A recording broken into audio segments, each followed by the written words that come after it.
Nothing quite like the feels of a Friday night at Bogle Park. Ninth-ranked Arkansas ready to open a non-conference series against a tournament team from a year ago. A very determined UConn Huskies team comes calling to Fayetteville. Hi fans, alongside of National Player of the Year, Bree Ellis, I'm Josh Haley. Glad to have you with us. From Bogle Bomber to Bogle Broadcaster, Bree, what's it like being up here versus down there? Makes me miss it so much, Josh. Really, there's nothing like playing in front of these Hog fans, but I'm glad I can help the program out in any way. Well, this team has gotten a lot of fuel from a lot of different places this year, but maybe nobody hotter as of late than Ella McDowell and Dakota Kennedy.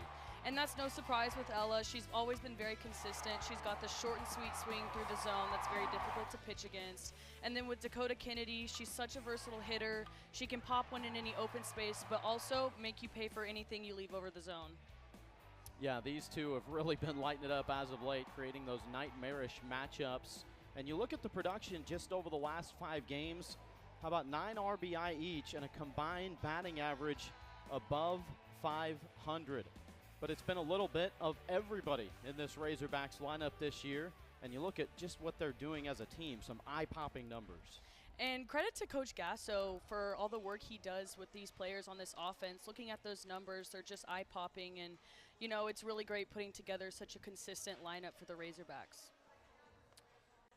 For the Hogs this evening, freshman right-hander Lily Faye McWhorter gets the ball in her hands. She's the Arkansas native. She has a rise, drop, and change. She'll touch low 70s, but ranges mid to upper 60s. And most noteworthy, Arkansas Gatorade Player of the Year, just a dog in the circle. The lineup that she'll face tonight against UConn here in Game 1. There's some heavy hitters in there, including the sensational sophomore Kat Pettis, batting cleanup for a reason. She boasts a .360 bat with 7 home runs already on the year. The sun's starting to set here in northwest Arkansas. Picturesque evening, a little bit warmer than what we're used to in March. Bree, you were in LA earlier in the week, and you never know what you'll get this time of year, but how about nearly 90 degrees here before first pitch? I mean, I would much rather that than the snow we got this time last year. Never know what you're going to get in this part of the country. Caitlin Kibling will lead things off. And the lefty bat takes strike 1 from Lily Faye McWhorter. Your umpires, Emerus Addison, Jermaine O'Gwen, and Mario Calabrese.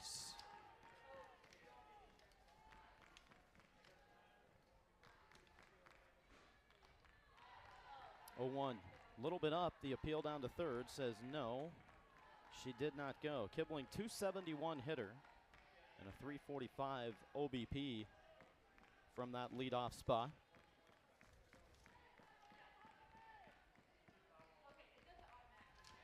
Just off the lower outside corner.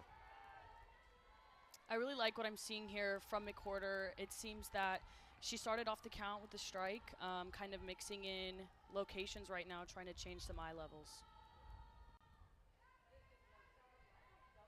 2-1, fouled off, and the count even now. For Kibling, senior from Lafayette, New York. One of the upperclassmen and one of the team captains. It's helped bring this program and really solidified themselves as a powerhouse in the Big East. And of course, last year getting to the NCAA tournament. 2-2, just outside. Boy, that's a leadoff hitter's eye right there. Tough pitch to lay off of. I really liked that one, Josh. I'm not going to lie. Lily Faye liked it too. That's a good location, though. Not a bad miss for sure.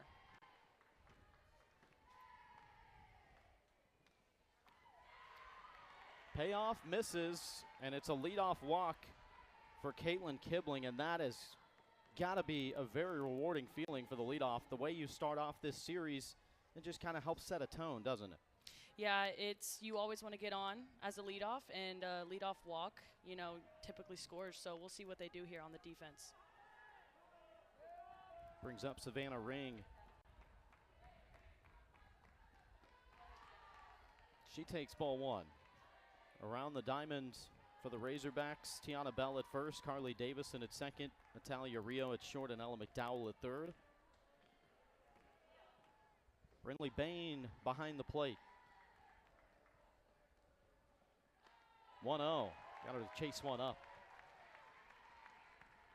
I'm interested to see here what Coach Deifel calls for McWhorter because I know she wants to get a double play here with a runner on first.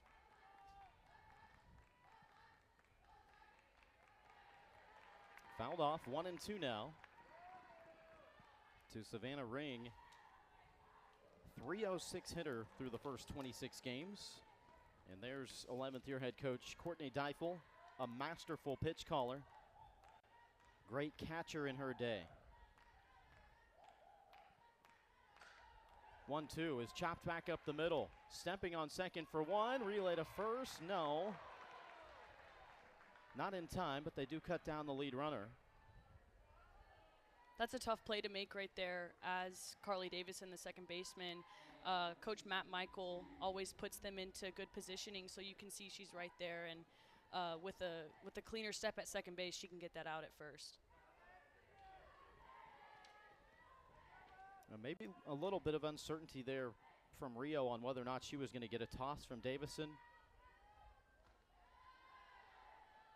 Those two creating one of the most dynamic middle infields in the country, though, for a Razorback team that's been among the best this year in fielding percentage at .984, still in the top 5 in the country.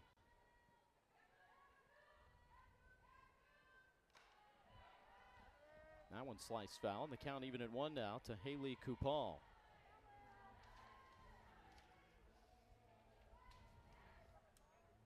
Another senior near the top of the lineup.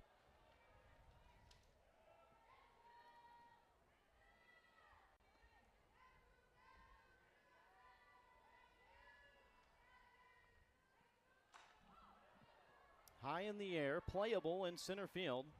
Up into the bright blue sky, Reagan Johnson tracks it and makes the catch. And there's 2 away. Now the shade in this ballpark is just now crossing over into the outfield on the right side of the infield, but you playing first base here, what was it like this time of day? Depending on, you might be looking up into the sun directly, or you might be fielding a ball that starts out in the sun and comes down in the shade. Seems like it'd be a difficult read to make at these first couple of innings. It's definitely something you have to get used to. On the right side of the infield, there's a little bit of a learning curve to that sun and shadow combo that we get.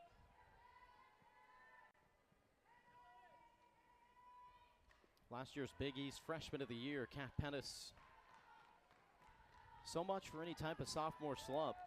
That was just not in the plans for her, hitting .360 already with 7 home runs. And I really like that, seeing that out of a sophomore and being able to come back after such a big freshman season and do stuff like that. That one up and gets past Brindley Bain. Down to second base goes Savannah Ring, rather.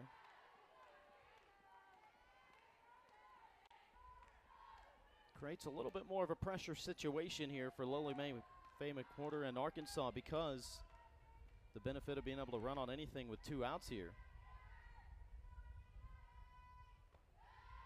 Down in the dirt, it gets away and down to third base now. I really like to see more of a block from that pitch from the catcher. It seemed more of a scoop or pick, and I think in this situation we could use a drop and block.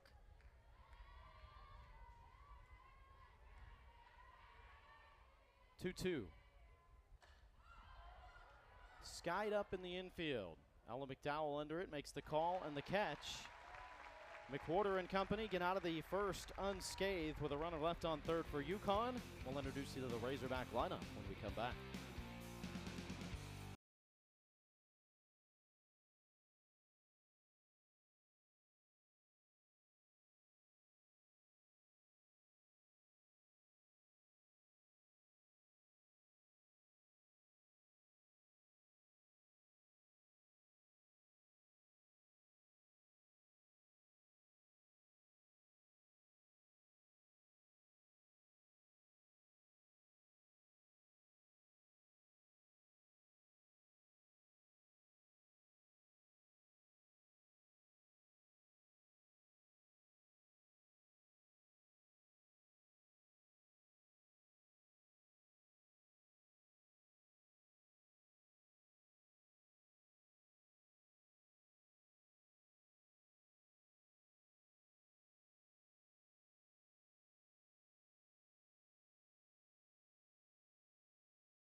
back in Fayetteville as we move to the bottom of the first inning. And the starting pitcher this evening in this series opener, veteran right-hander Jessica Walter. From Walter, you're going to see a curve, screw, rise, change combo. Her off-speed is really good, but what makes her so great is her dominating presence. She plans to get ahead of hitters and really go at them when they're not expecting it.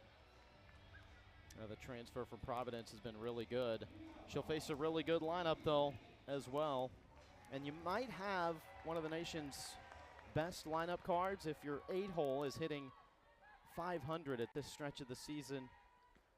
That's a pretty good sample size for Carly Davison.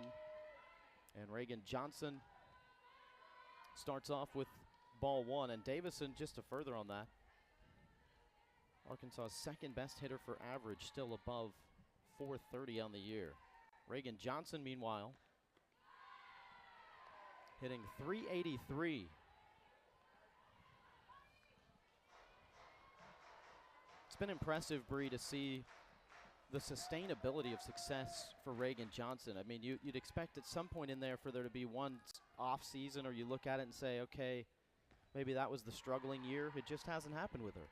She's just such a staple in any lineup, but especially this one. You know, killer speed, can place the ball wherever she wants, has a great drag bunt, and just really nice to have that at the start of your lineup. Continues to inch closer to Hannah McEwen's program hits record, now just 6 away from tying it. Swing and a miss here, 2-2.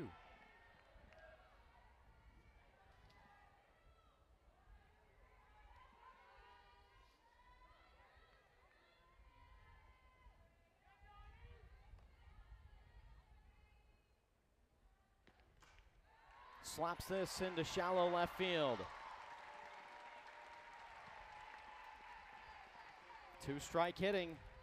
One of the best in the SEC, Reagan Johnson. I love seeing that at bat from Reagan Johnson. She knew she had 2 strikes on her and had to defend and wasn't trying to do too much, just placing it to get on base for the rest of the lineup. Does just that. Also continues to approach the program's stolen base record. She's always a threat anytime she's on base, anywhere.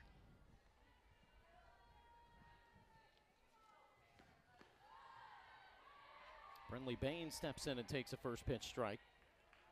What about this freshman? She missed the memo where it says freshmen aren't supposed to be one of the nation's best hitters. .456 through 28 games. Yeah, Josh, what stands out to me about Brinley Bain, not only her amazing batting average, but it really is those walks and OPS that she's able to put up. It really shows how confident she is as a hitter, although she is a freshman in her first year. 1-1. Hard bouncing ball to the right side. And UConn able to get the first out as Johnson gets to second. Savannah Ring makes the play.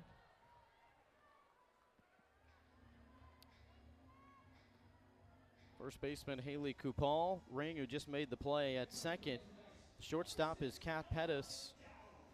And Kaylee DeMeo down at third base. Heidi Barber, the catcher this evening for UConn.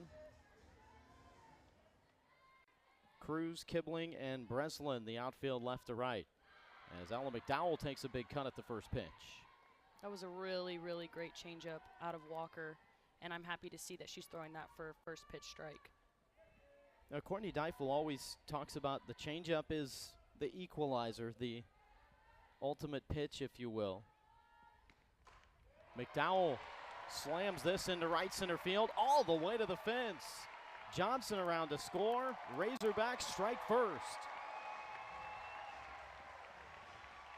Just a great piece of hitting out of McDowell, and I'm happy to see her go opposite field after swing and a miss through that changeup first pitch. It really shows how she's thinking and improving as a hitter in the plate.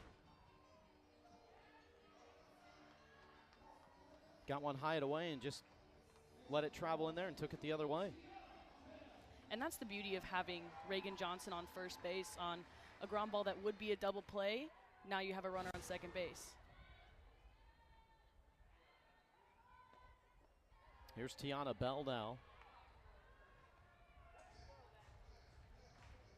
tied for the team lead with Dakota Kennedy, 9 home runs for the first year. Razorback Tiana Bell, transfer from Cal.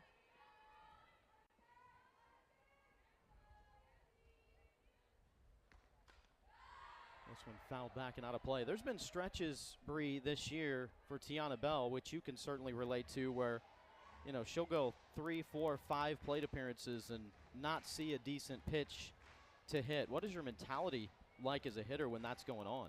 It can be tough, but you have to learn to stay in the game and stay in your game. And although they might be walking you, you still want to get that timing down and read pitch location. Ground ball back up the middle. McDowell waved around, in to score. 2 runs across here in the bottom of the first for Arkansas.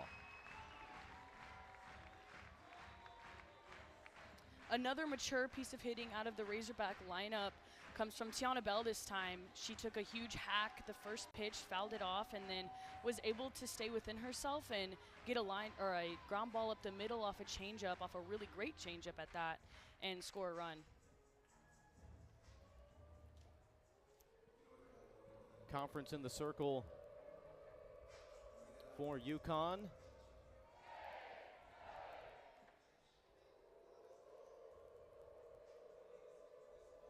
This Huskies team coming off an NCAA tournament year, 35 wins a season ago, 18-6 in the Big East.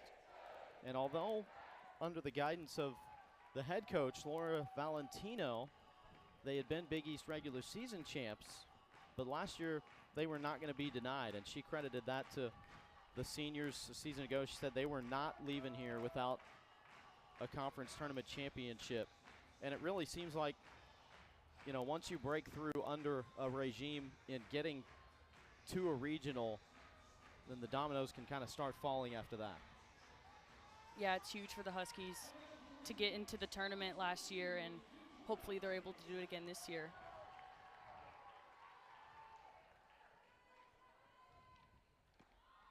Look out, squared to bunt.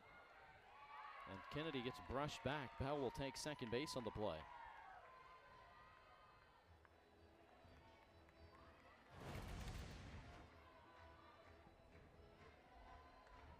Good job by Dakota for getting out of the way of that.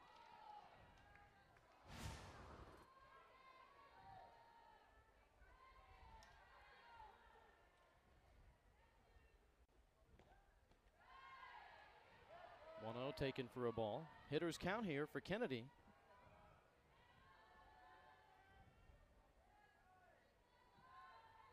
The slugging percentage at .724 for Dakota Kennedy.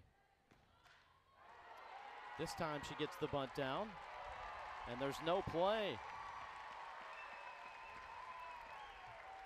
That just goes to show how versatile of a hitter Kennedy is, and being able to have such a high slugging percentage, like you said, Josh, and just drop a bunt where no one is. It's very professional, very mature, and now makes the pitcher and the defense kind of, you know, double question themselves.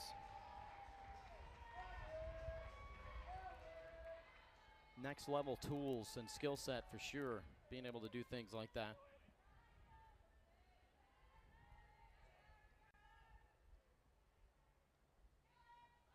Brings up Kaylee Wyckoff. First pitch, Kennedy takes off and a head first slide safe into second base. Well, now it takes away the opportunity for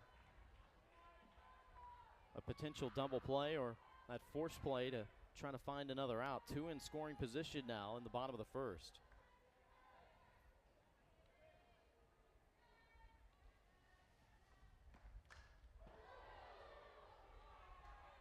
Going back to that stolen base. This is a product of seeing Coach Michael at third base.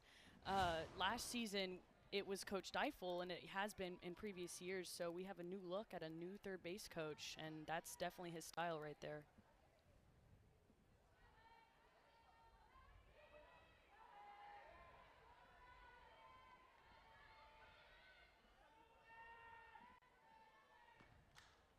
Wyckoff fouls this one back, trying to stay alive here.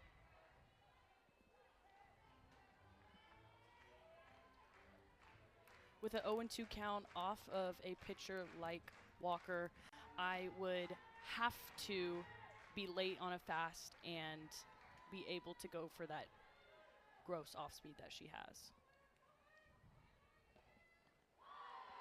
Well, she flinched at it. Did she go all the way around? No, on the appeal. Say she was able to hold up the bat.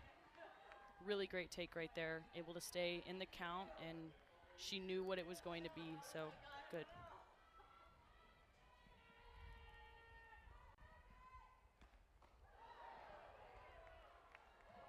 Now trying to work herself back into the count. Even at 2. Got a little touch of effective velocity there.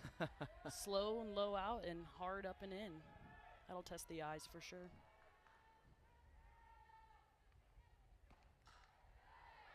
Fouled out of play. Covering up here with 2 strikes. Sinning got started with a 2-strike base hit from Reagan Johnson. Ended up scoring on Ella McDowell's 7th double of the year.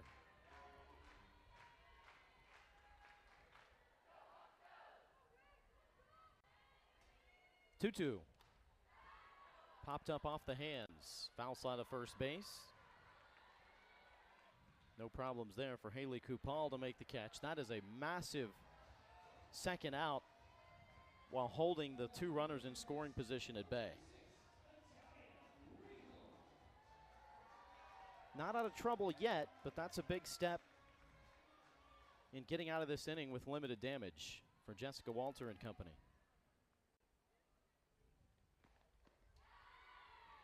Talia Rio takes first pitch strike on the upper outside corner. With 2 outs, Rio has been a dynamic hitter, .375.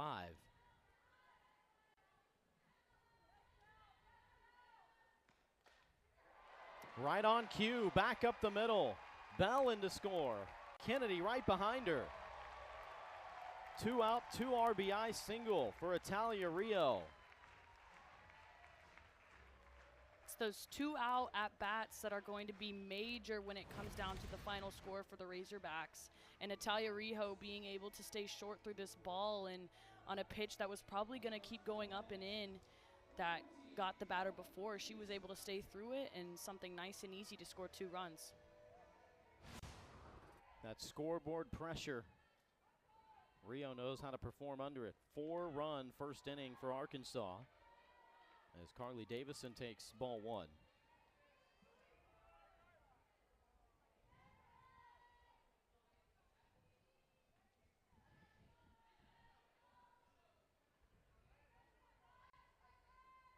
One 0 pitch. Swung underneath the rise.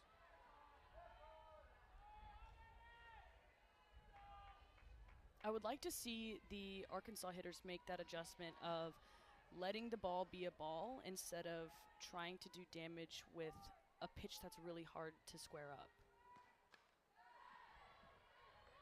Fouled back. 1-2 now to Davison. 431 average now for Carly. 506 on base percentage.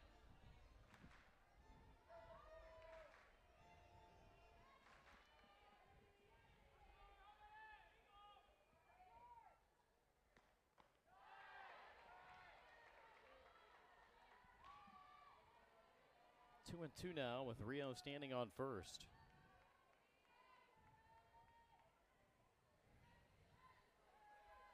Five hits in this first inning.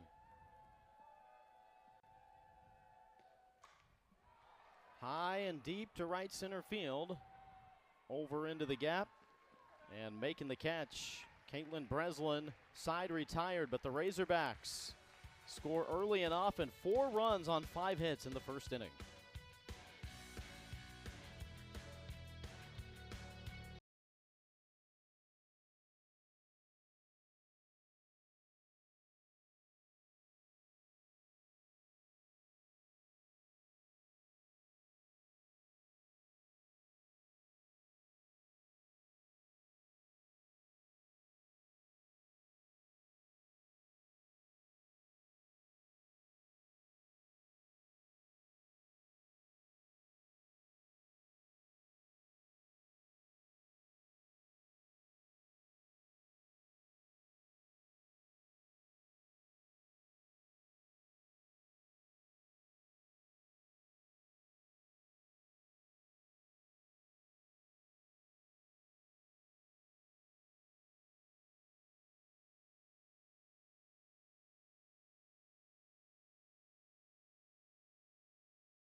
Laura Valentino, 7th year at the helm with UConn.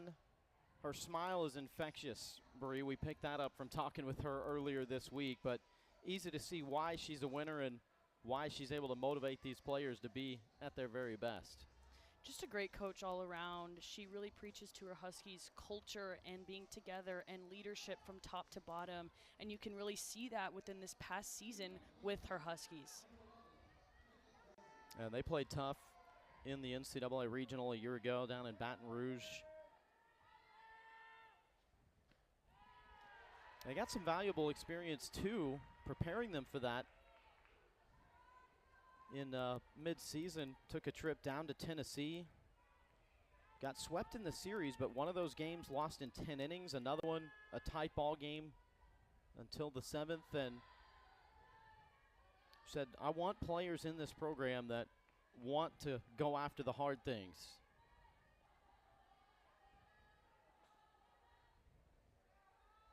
And this series this weekend designed to do just that. 1-1, good swing on it, but line right to Rio. And one down here in the second as they get Caitlin Breslin, Courtney Deifel for Arkansas, 11th year at the helm. Twice the SEC Coach of the Year. And last year adding another regional championship to the trophy case. This off the end of the bat, just fouled on the right side from Kaylee DeMeo. What was the key thing for you that when you were making the transfer, Bree, to say, I want to play for Arkansas, I want to play for Courtney Deifel? Just the way that she interacts with her players, Josh. I wanted a coach that would be tough on me, hard on me, but at the end of the day still love me as a person and let me be who I am. She was a professional as well. Have you picked her brain at all on the professional playing days? Oh, absolutely. Absolutely. 0-1 pitch. Called strike. Got the upper outside corner, did Lily Faye McWhorter. I'm really loving Lily Faye's confidence right now. I feel like she's not scared to attack the zone and spin her ball through.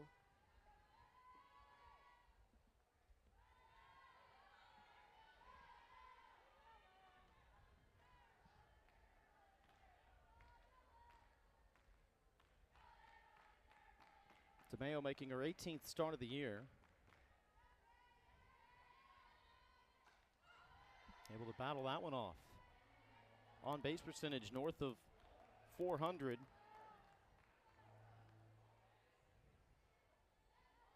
DeMeo, good combination of speed and power.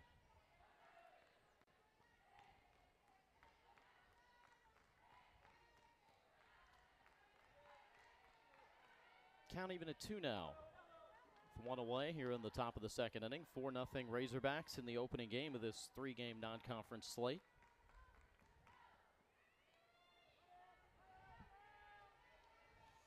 (24-4) through the first 28 ball games this year. Boy, that's a good pitch. That's a really great take.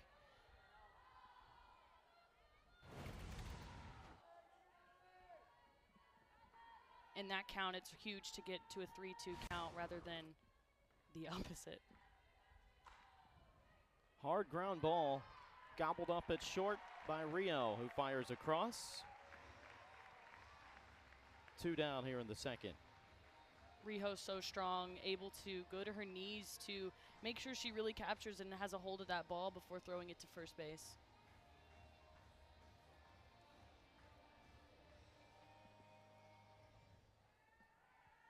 Brings up Emma Willers, one of 3 left-handed bats in the lineup. And she takes a strike at the upper edge. There seems to be a little raise in the strike zone with the new height of this batter. She's very tall. It's a little adjustment sometimes that pitchers have to make from hitter to hitter. Swinging underneath that one, 0-2. Looks like Lily Faye's really taking advantage of that, and she could tell that she got that rise ball called for a strike this time that she felt she was missing with those previous batters.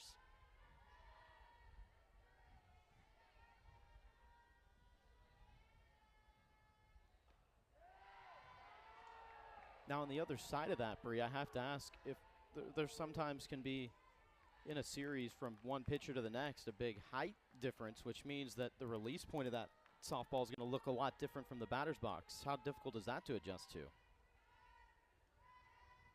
I would say that at the end of the day, it really depends on what they're throwing. So if it's a really tall pitcher and she's throwing a drop ball, then yeah, you have to expect a very harsh decline in that drop ball. But if it's, you know, east-west, it's not as big of a deal. 2-2 is sliced off.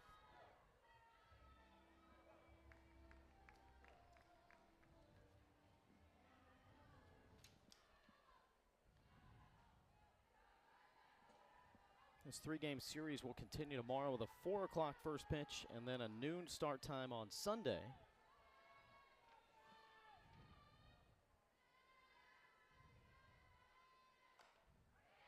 Slow roller, this could be trouble. McDowell charging up, not in time.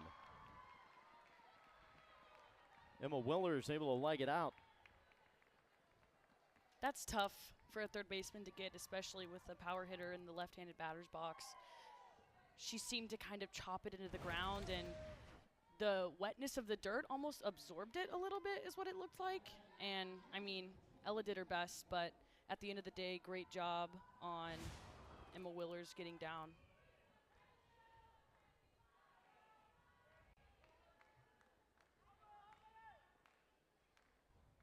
Here's catcher Heidi Barber.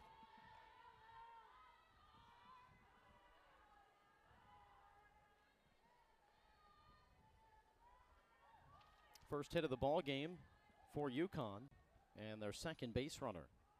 They had a first inning walk. This sliced fair down the right side.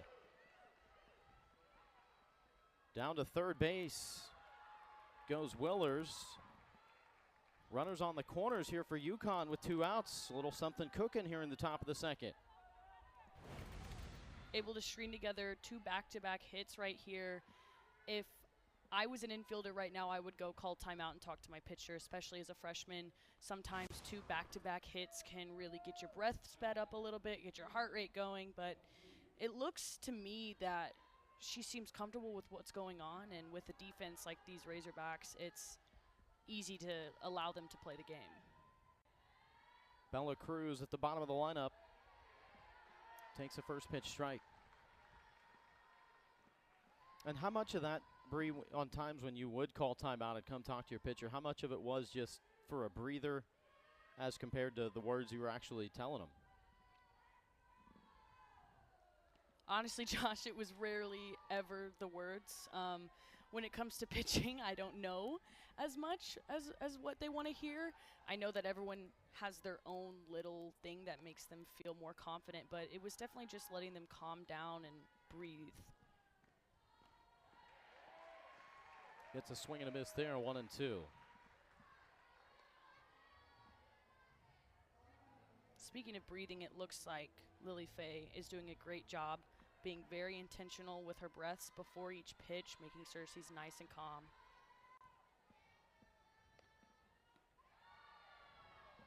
Trying to paint the upper edge there or entice a swing from the left fielder Bella Cruz. 5 runs driven in on the year.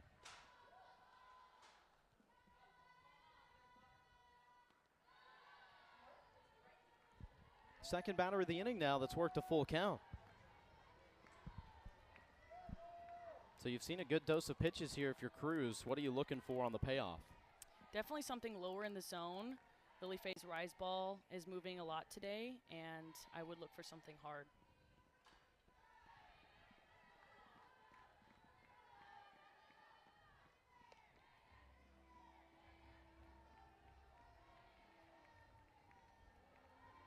Becomes a game of cat and mouse now of, all right, I've seen one payoff pitch. I should come back with the same thing, or do I get something totally different here? Same result. Good cover up here from Bella Cruz.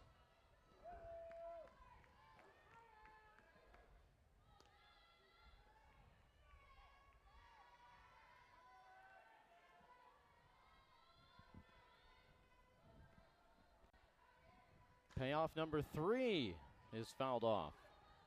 This is a heck of a battle right from the bottom of the order, Bella Cruz. She's really hitting those fastballs hard into the ground, so I'm interested to see if Coach Deifel will call an off speed right here, get her off balance a little bit. Got her swinging. Beautiful, beautiful stuff right there. A great inning from Lily Faye McWhorter, able to take care of the last batter and get out of trouble.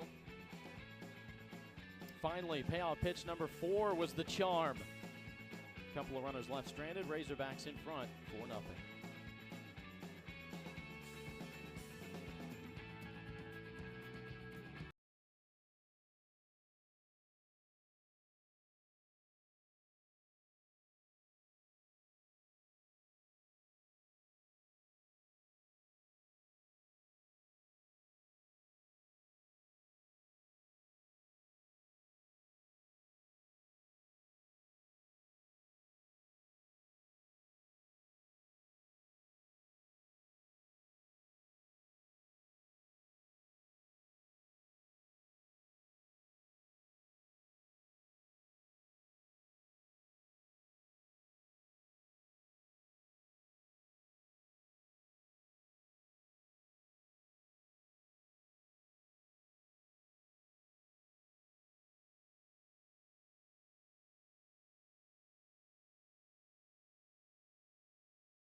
The ESPN app has all of ESPN all in one place. Visit activate.espn.com to see if you have ESPN Unlimited as part of your TV package for no additional cost. It's all of ESPN all in one place. Sign up or activate now.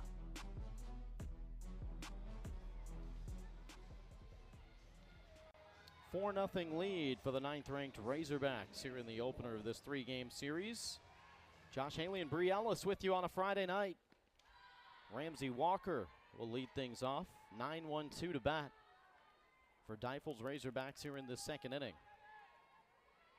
Ramsey Walker, as a sophomore, getting much more time this year. She seems confident in the box, the way she's breathing. I'm excited to see her. This one popped up to the right side. Savannah Ring there to make the catch, and there's one away. Just a touch late there. I'm glad that she took a big hack at that, and if she was just an inch earlier, that would have been squared up. Are you able to take some comfort in that as a hitter, of feeling like I was on that pitch, I was there? It's an adjustment I can make to get the result I want on the next time up? Yes and no. The frustration for me would come from that being a controllable for me, and something that I take pride in is being on time for pitches. And so if I see that I'm late, I will make the adjustment, but I should know that going in. Johnson, liner off a diving glove. Second hit of the ball game for Reagan Johnson. Boy, quick reaction there up the middle from Savannah Ring, nearly able to make this play. Take another look. Just great athleticism. I feel like if she took one step backwards rather than forwards when that ball was hit off the back, that would be in her glove.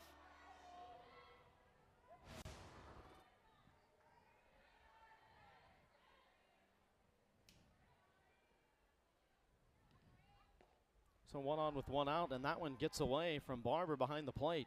Johnson down to second base.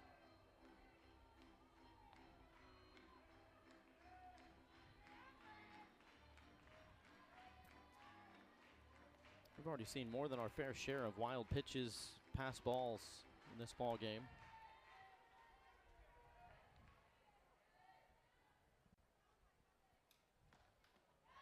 Those are some of the little things that I think any coach will tell you. You can't expect to win ball games.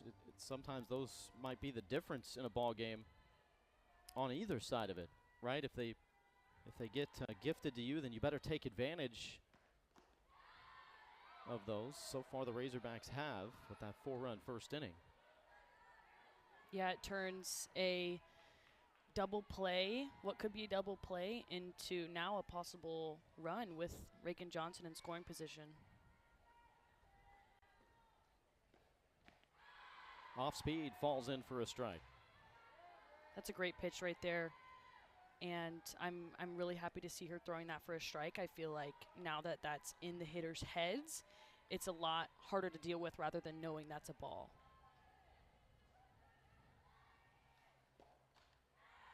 2-2 is fouled off. Bain hitting .456 on the season, but with runners in scoring position, that number goes up to .571. Shows how mature she is really as a freshman. This being her first year in such a big conference like the SEC, it's very, very impressive.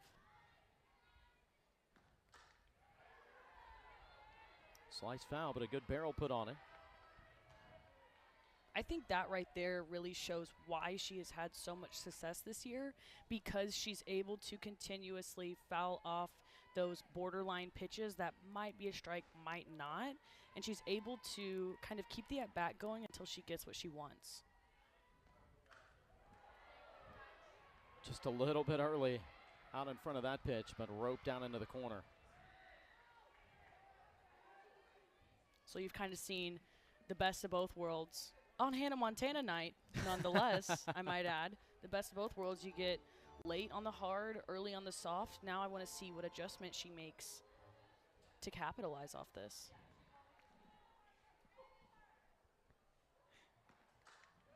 Line just over the outstretched glove at third base. Johnson coming around. One heck of a battle at the plate by Brinley Bain. I absolutely love that at-bat, Josh, out of the freshman Brinley Bain. Just her ability to stay on a line and get that ball fair, knowing that Reagan Johnson and her incredible speed at second base, that's an automatic run for the Razorbacks. RBI number 23 on the year for the freshman from Eagleville, Tennessee.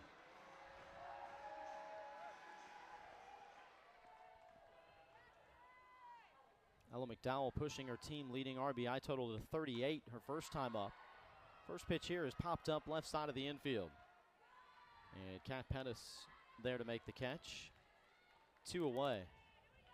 That's a good bounce back for Jessica Walter and company.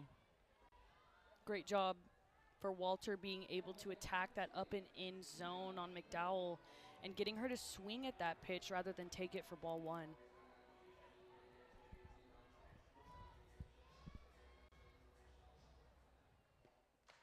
Bell, first pitch, deep to left field, playable for Cruz in front of the warning track, makes the catch, and the side retired. Razorbacks tack on 1 in the second, and a 5-0 lead as we head for the third inning.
Razorback fans enjoying themselves in the ballpark on Hannah Montana night. Some Party in the USA blaring over the PA system. And dare I say we're getting the best of both worlds from the Arkansas Razorbacks tonight with a great outing out of Lily McWhorter and just some great work on the offensive side of the game. What's at the top of your Hannah Montana song rankings? Oof. I would say Party in the USA is always a classic, but to be different, I would have to pick another one. I don't know. I'll come back to you, Josh, on that one. It's a topic that deserves following up on. How about a first pitch strike here from Lily Faye McWhorter as Caitlin Kibling leads things off. Can you get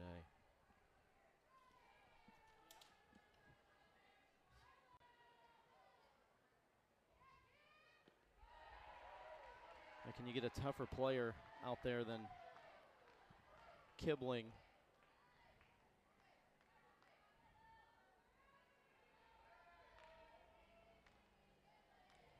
Notice the black eye that she's got from a nasty collision trying to chase a ball down in the outfield last weekend.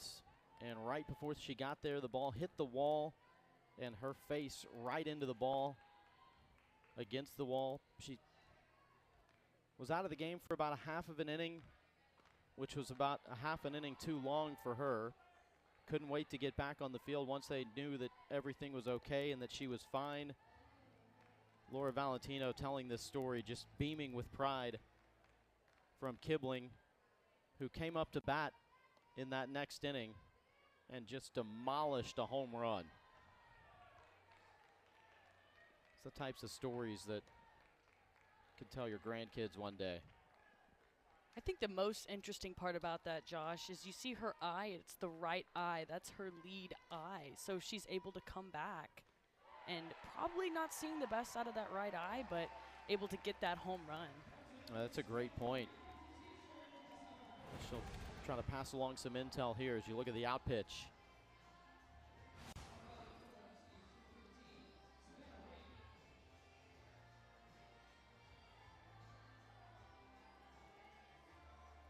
Couple of strikeouts now for the Arkansas freshman right-hander. And now Savannah Ring digs into the box, taking ball one. Ring reached on a fielder's choice first time up.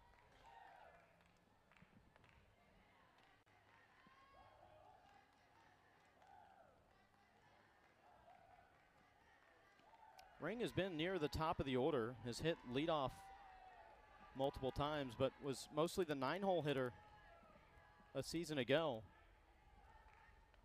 Not the offensive season she wanted to have, but they had faith and confidence in her that she could be a top part of the order hitter, and she is not disappointed, hitting .306.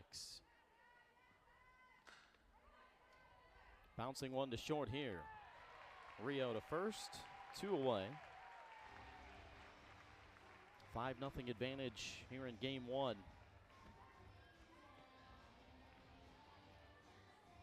We'll bring Haley Kupal to the plate.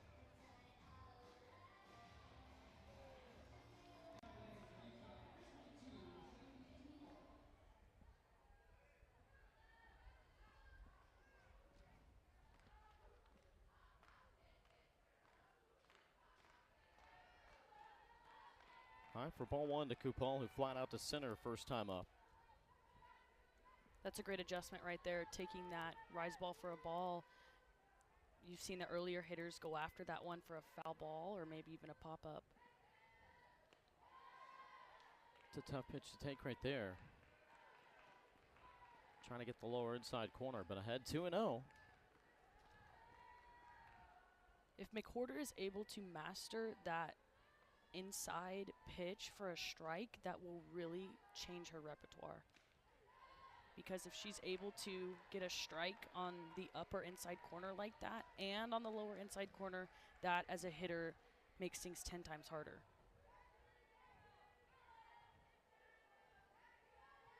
Could be something that creates a dynamic combination in SEC play as the year goes along. Called strike. There it is right there, that, I want to say screwball on the inner half for a strike. I thought it was a strike.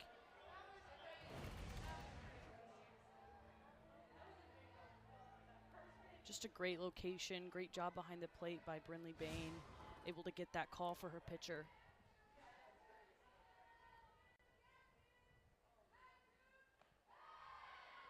And there's ball 4.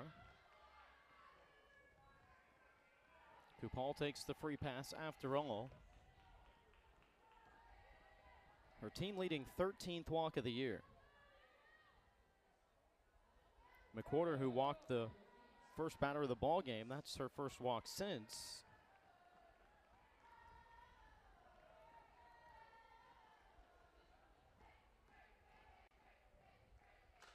Pettis, first pitch, towering fly ball to right center field is out of here. Home run for Kat Pettis, number 8 on the season for the sophomore. Great work here by Pettis, able to get on plane with that upper outside pitch. She can take it on a line and has that power and ability to drive it over the wall and give her team 2 runs on the board. All over that pitch, up in the zone. Pushes her RBI total to 18, and with one swing of the bat, UConn right back in this ball game.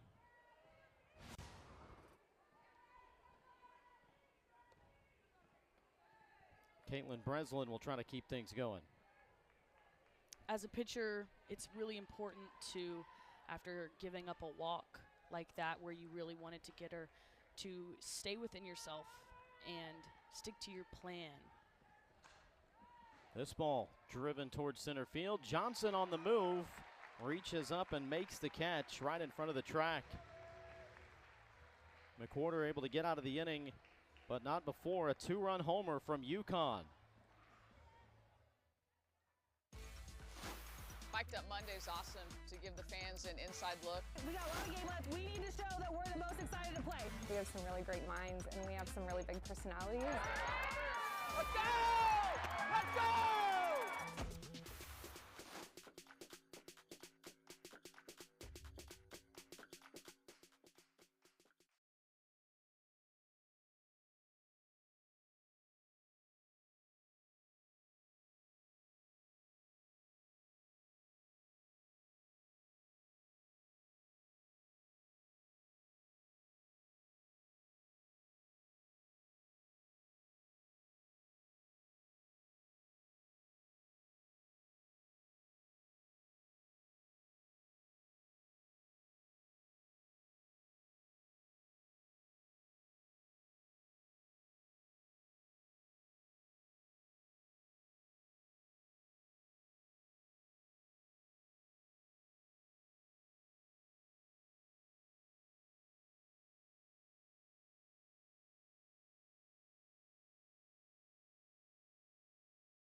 Back at Bogle Park, 5-2 lead for the 9th-ranked Razorbacks, but a 2-run home run for UConn in the top of this 3rd inning gives the Huskies a little bit of life.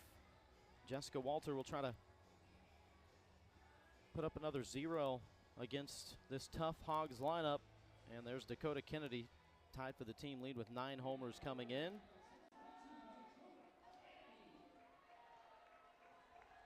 She has fit in quite well in her first season. First pitch, towering fly ball deep into the sun-setting sky is gone. Home run number 10.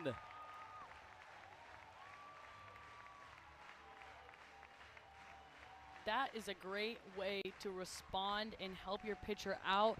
Dakota Kennedy, wow, just her ability to keep those hands loose, staying through that ball.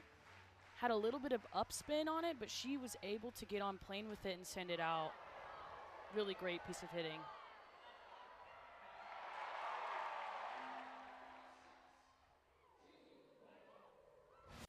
Just continued to carry. Only the 4th home run that Jessica Walter has given up this year in nearly 57 innings pitched.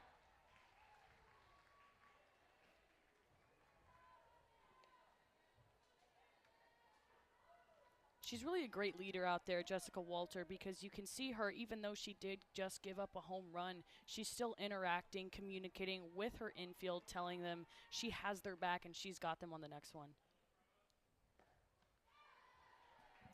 Here's your former travel ball teammate, Kaylee Wyckoff. You two put together quite a few wins, including playing for some national championships back in the day for Impact. We went on a run together, traveled stuff.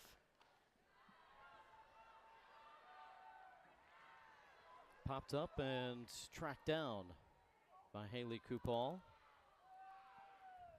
When you're reunited with a teammate like that after, you know, however many years apart, is it like you never missed a beat? It had been a little long since I had seen her, or even, I mean, because, you know, we stayed friends throughout and we would see each other at tournaments, but, I mean, we were 12. Yeah. So I saw her again when I was, 22?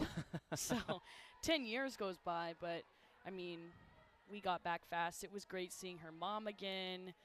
We always loved hanging out as, you know, two families together, and we always just kind of hung out. She's, you know, really funny, great player.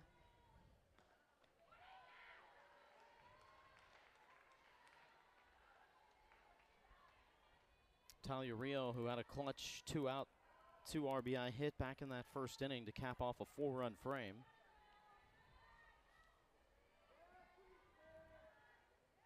Rio now with 11 2-out RBI on the year, tied for second most on the team. I think that comes from her presence in the box and her ability to stay so calm and level-headed. You can see there's no expression on her face right now, and she's able to stick to her plan and get the job done.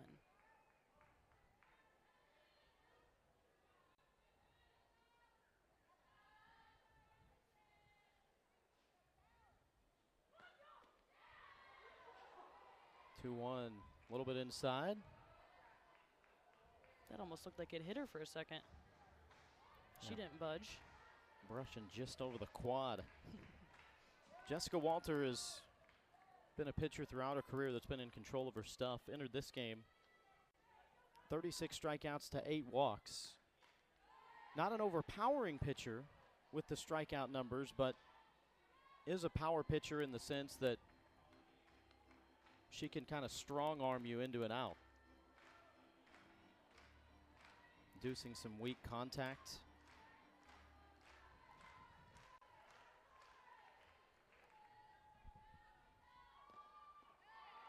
But a rare free base given up. Rio had to earn it. Great at-bat from Riho. Great look right there on that changeup, even though it was in the dirt. When you have 2 strikes like that, sometimes you can get a little greedy and a little bit ahead of yourself and want to make something out of nothing. But she took the ball as a ball for what it is, and she's now standing on first base. First walk that she's issued today.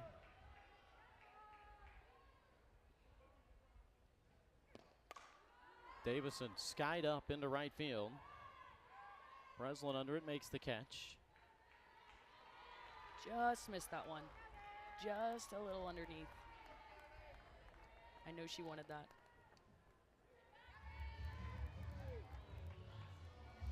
Great job by Walter being able to put away a hitter after giving up a walk, staying within herself, sticking to her plan. Brings up Ramsey Walker with 2 outs. Oh, they like Jessica Walter for a variety of reasons. Got her as a transfer, and Coach Valentino telling us that she's just got that presence out there of, I'm going to dominate. And even after there's a rough stretch, she's able to bounce back. She said, you know, how admirable is that for a player to give up a home run or a big hit, and it's like it doesn't even faze them, like they don't even remember it. What kind of energy does that send through a dugout when you got a pitcher with that confidence? It really shows the players. It's popped up off the end of the bat to the right side. We'll finish that thought on the other side of the inning, but one big swing for the Razorbacks in the third inning, Bree Ellis. Here's Dakota Kennedy. You can see her hands loose through the ball. Very level swing on that pitch with the tick up. Really great job. Great way to come back and help out her team.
This game is tied.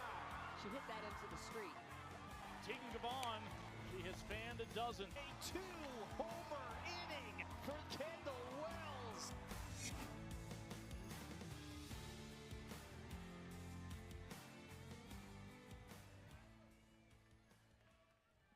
Well, just another year in the SEC. How about 6 teams in the top 10 this week?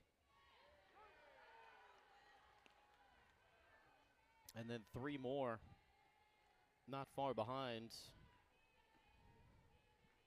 9 in the top 15. Pretty much every weekend is a marquee matchup in the conference. Oh, and while you're competing weekend after weekend against the best in the nation, certainly goes without saying it's going to make you better. The iron sharpens iron logic, but it's got to be a heck of a lot of fun along the way, Bree, as you'd know better than anybody. Absolutely. It's a bloodbath out there in the SEC for sure, and it's physically draining, but it's really emotionally draining. The roller coaster you go through, facing the best pitching in the country and best hitting. The quarter rings up. Kaylee DeMeo here to start the 4th inning.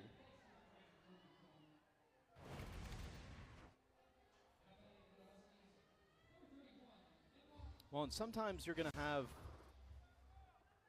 enough drama and eventfulness in one game that'll make you feel like you've already played a full series. Arkansas certainly had that last weekend in a roller coaster ride against Alabama.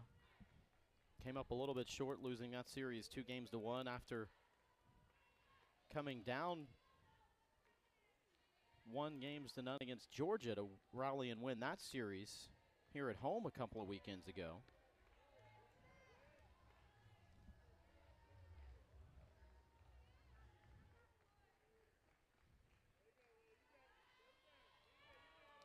Two and 0 count.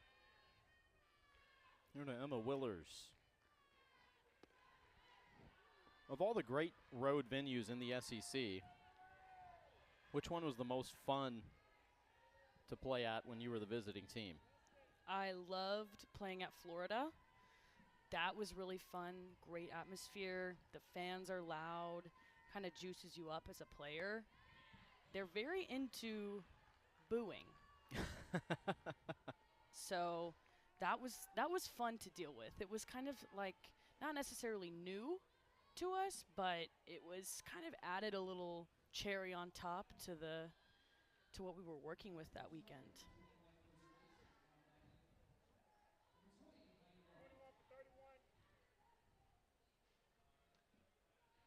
Pinch runner at first base for UConn, Bella Safola.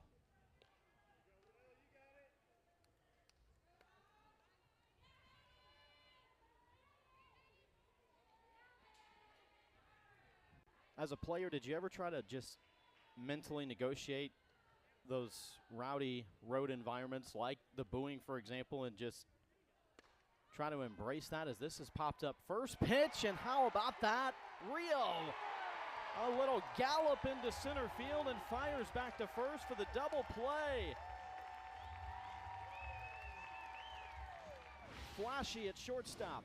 Look at the range by Italia Rijo, able to drop step off the bat and at the same time turn around on a drop step and get that runner out at first. Great play.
Josh Haley and Bree Ellis back with you from Bogle Park. 6-2 lead for the 9th-ranked Arkansas Razorbacks over UConn. Well, there's the offense through the first 28 games. Home runs about even to last year, but the batting average up 38 points from a season ago, and just so much balance 1 through 9 for this lineup, Bree. That almost kind of hurts my heart. Seeing those 2025 numbers up there. It's almost too soon. Hey, make no mistake about it. There is no replacing you and your teammates who exhausted their eligibility. But I think the players still in this program would say that, hey, they had some pretty good role models.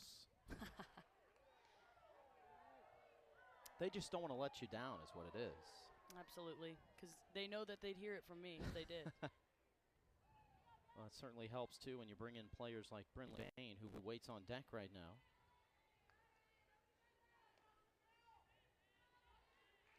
Reagan Johnson, a perfect 2 for 2 on the evening. Takes a strike, 1 and 2.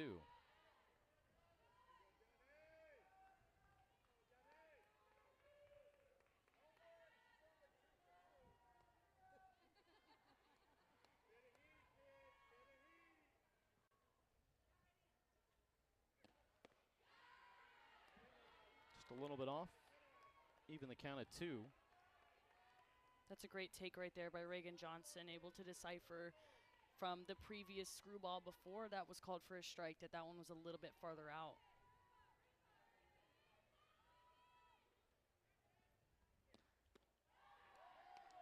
Count full now. A little bit of momentum for the Razorbacks after ending that last inning with their 20th double play of the season. Top 5 in the nation. If there's one thing about the Razorbacks, it's they're always one pitch away from a double play. Popped up down the left field line. Bella Cruz there to make the catch. So one away, Brinley Bain will step to the plate. And that double play also rudely interrupted a intriguing question that I had of when you played in those road atmospheres in the SEC, did you learn to embrace the boos and kind of like the role of the villain? You kind of have to in that situation. Bain pops this one up, first pitch. Another one for Bella Cruz, and 2 away now. You were saying? You really have to kind of embrace what's going on around you. For me, I tend to be so locked into the game that I am unaware of what's happening outside. Now, yes, there were times, specifically I remember my sophomore year against Alabama at Rhodes Stadium. It was very loud, and I played on a different team then, so it was extra spicy. A little rivalry matchup, but I remember it being very loud, and after that series, I could kind of tell that if I could hear what's going on outside, that means I'm doing something wrong. So kind of using that as leverage to be able to see where I'm at in my head and really kind of get things back under control. McDowell bounces one through the 5-6 hole. And a 2-out base runner here for the Razorbacks in the bottom of the 4th. Is that one of the biggest differences between travel ball and when you get to college, as you look at this hit from Ella McDowell? It definitely is different. That's never really something you had to deal with in travel ball, I would say, but for me, I was able to get over it quickly because there was just so much more at stake than what's going on outside. First pitch, Tiana Bell teeing off, just curls foul. Literally sent it out of the ballpark. Park at your own risk beyond left field. They should know that by now. That's where the Bogle Bombers live out there. I love that swing out of her, that very powerful, strong swing. It's almost like she leaves no regrets when the bat leaves her shoulder.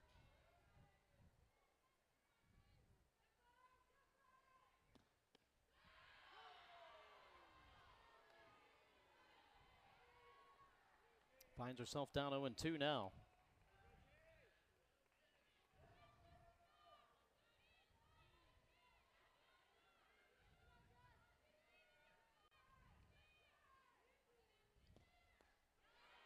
Just got a piece of it.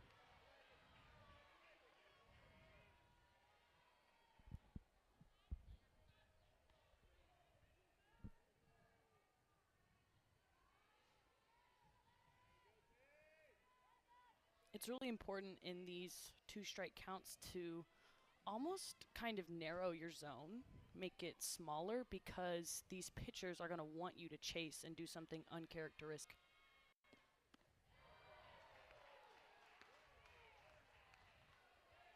Trying to work her way back into the count now.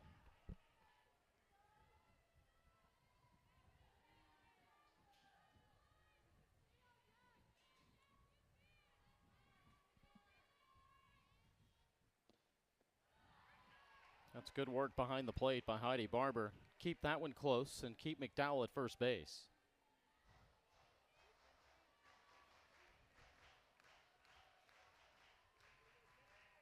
Giving her pitcher a little confidence there, saying, hey, you can bury one. I got you. 2-2, a little bit out in front of that off speed. Watch out out there. Third base dugout coming in hot.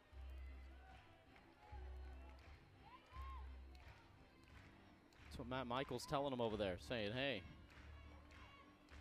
better have both eyes on the plate.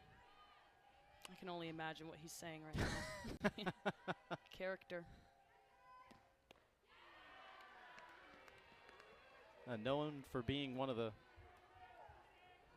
great minds in softball, and especially when it comes to the advanced analytics that are available nowadays in this sport we love. Payoff, sent high and deep to left field. It is gone.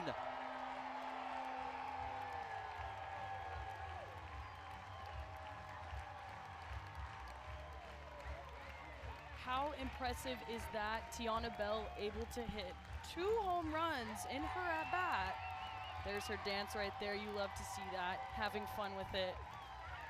But being able to take the first pitch of the at-bat over the foul territory, but the exact same pitch it seems, and maybe a little bit earlier on it than the first time, she was able to make that adjustment and put 2 more runs on the board for the Hogs.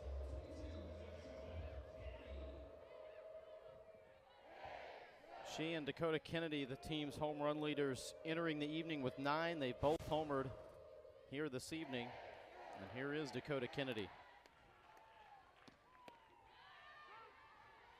Feels like you could show that at bat for Tiana Bell in a lot of camps and hitting lessons. Definitely.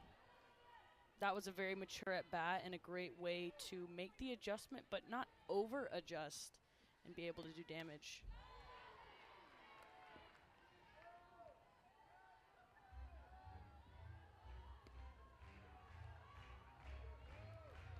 Kennedy looking to keep the 2-out party going here. Razorbacks have now scored in every inning, pushing the lead to 8-2.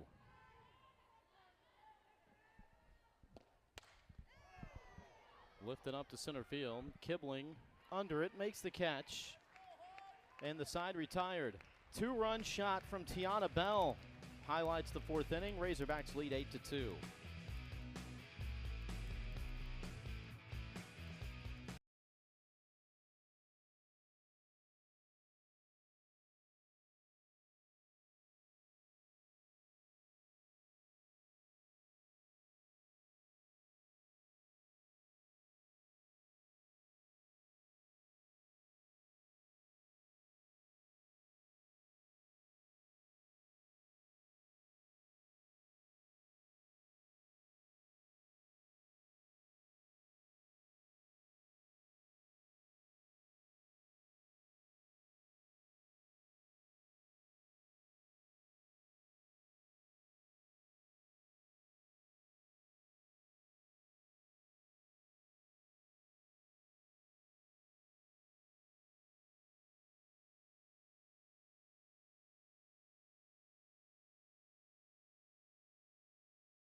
Carly's definitely our typical, outspoken leader, and she calls the plays, and she just feels like she's running everywhere, making all these plays. So Carly's definitely our leader.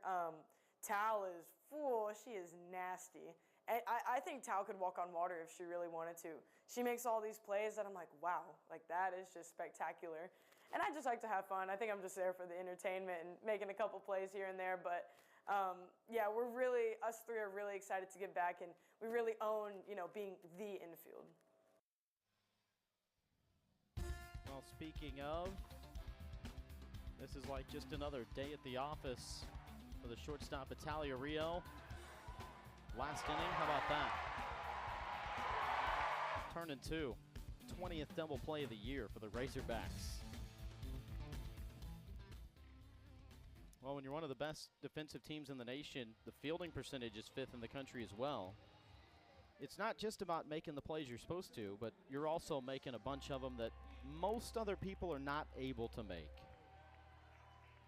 It all comes down to how athletic this Razorback defense is.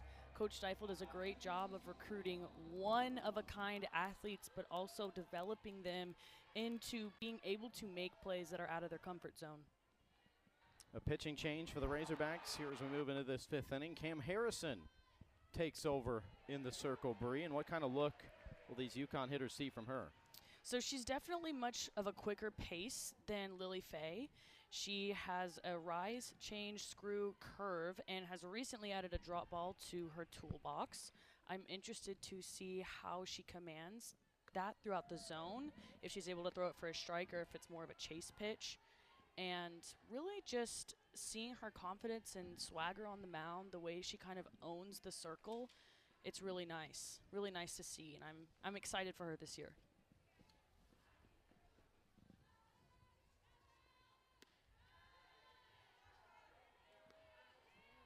Two and one count here to Bella Cruz.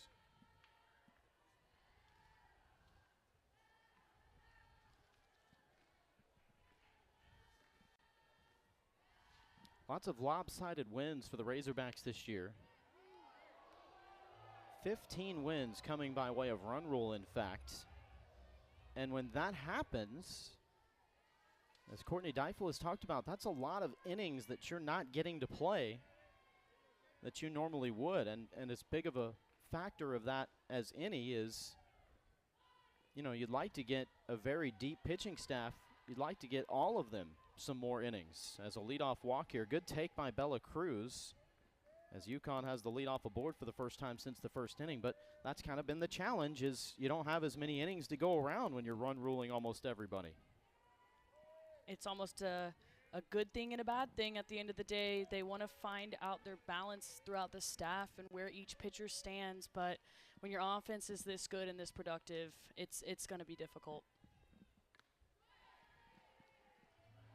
Going after the first pitch here, Caitlin Kibling.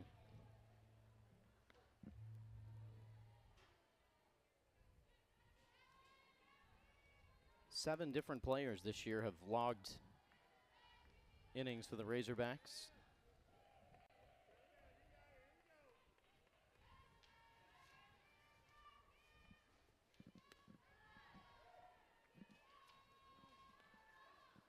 For Cam Harrison, the sophomore from Brookshire, Texas, one of the returners.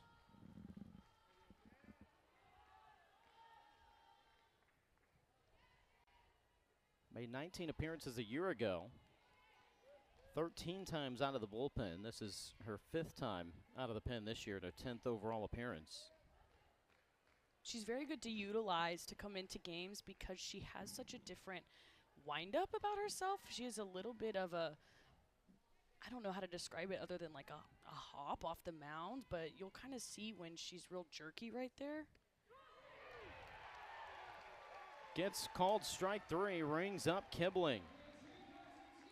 That changeup by Cam Harrison is absolutely lethal, and it's to no surprise that she's able to put batters away with it. She's able to pull the string and quickly with it. So really happy to see that pitch for a strike from her, and as she continues to get confident throwing those for a strike, that changeup.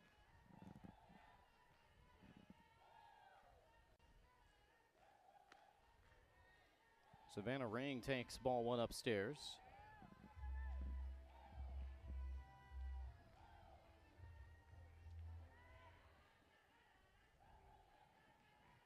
Harrison's having a good year offensively as well. And the opportunities given. 5 of 15 at the plate with 7 runs driven in and a .500 on base percentage for the two-way sophomore out of Katy High School, Cam Harrison.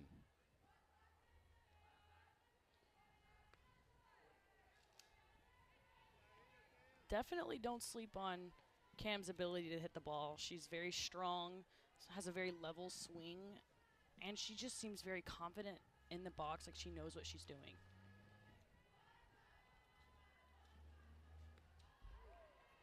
That one gets away just off the glove of Bain and down to second base for Bella Cruz.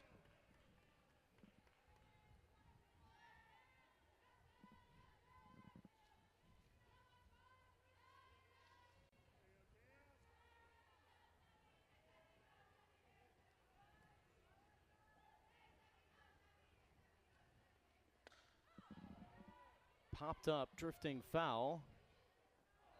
Tough play to try to make as Bell was having to look over her shoulder while giving chase.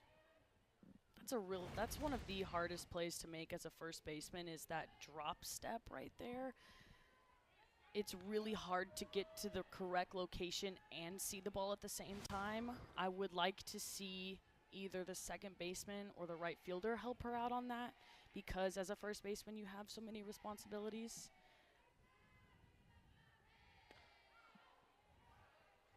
Popped up behind second base. Rio under it, makes the catch. And there's 2 away. What type of communication are you wanting if you're the first baseman trying to make that play? What do you want to hear in terms of them trying to help you out on what your geography is like on the field of what you might be running into or how many steps you have left to take? That's definitely something you figure out in practice before the game, and depends on what field you're at. So for our field, we have rocks out there, and to kind of let us know where the fence is. And so whenever you start to feel those rocks under your feet, you know, okay, the fence is coming. You can kind of keep an eye out for it and see, reach your glove up, maybe get a chance at it. But I mean, the way that ball is spinning after you hit it like that, usually it means it's sliced, so it's hard to keep in the glove, especially from that angle as a first baseman. So I definitely know that Carly likes to take those, or at least she did from me last year. Definitely something we had to work on together, but I would like to see her do that again.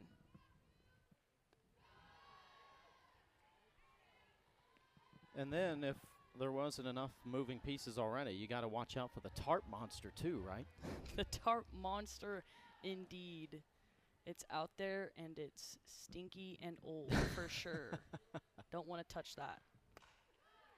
Ground ball through to the left side. Stopping at third is Cruz. Haley Kupal on base for the second time in a row. And if you notice, Coach Valentino held the runner at third on that. You can see Dakota Kennedy is a little bit, or was a little bit more shallow on that hit, and she had a really good read off of it. So runner at third probably would have been thrown out at home given a good, accurate throw, which, knowing Dakota, was probably going to happen. So good call. Skied up, playable in center field. Johnson there, makes the catch, and the side retired. Harrison gets out of the fifth unscathed. Razorbacks lead the Huskies 8-2.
Fans enjoying a Friday night at the ballpark.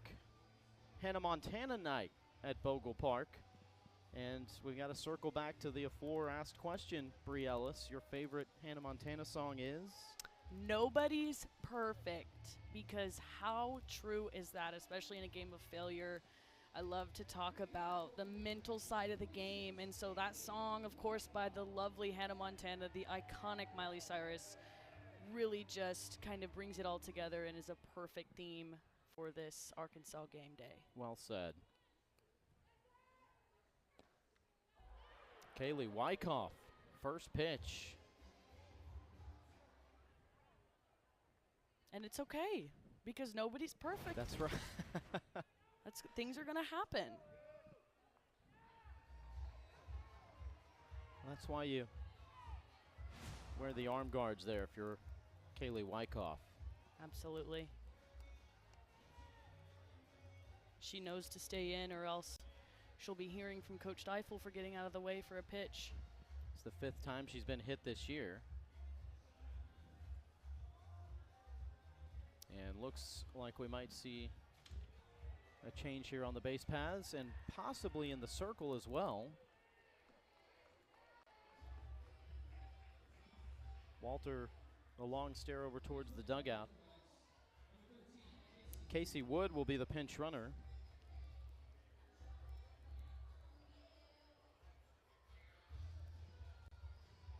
A change in the circle. We'll take a timeout and formally introduce you to the new Huskies hurler when we come back.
Beautiful night in Northwest Arkansas. Sun setting on Bogle Park and an 8-2 lead for the Razorbacks here in game 1 of this series.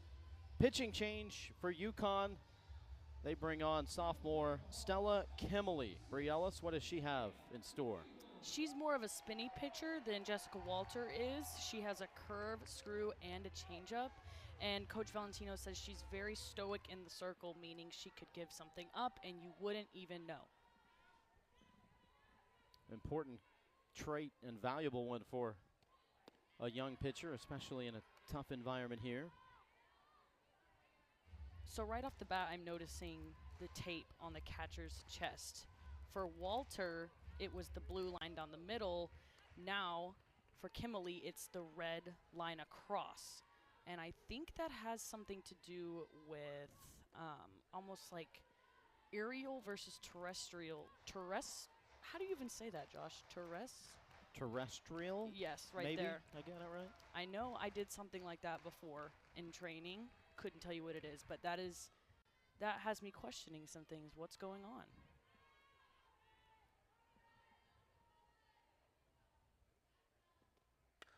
(2-0) is roped down the right field line.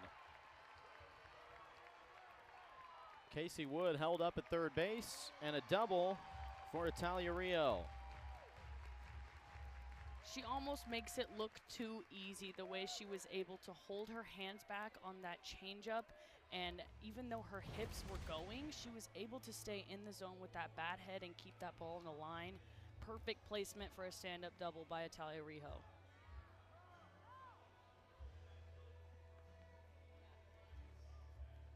love that. I love to see all that emotion out of her.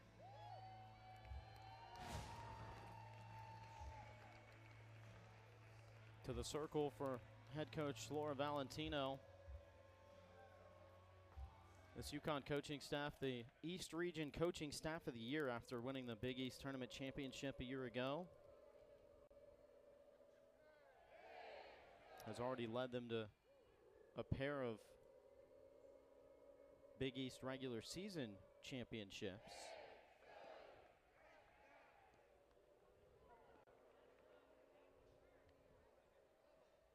Trying to fire her team up here.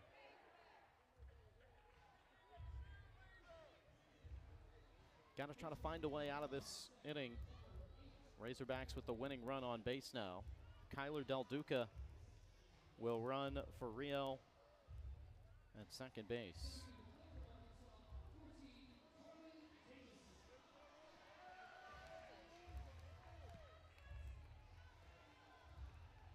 Carly Davison to the plate.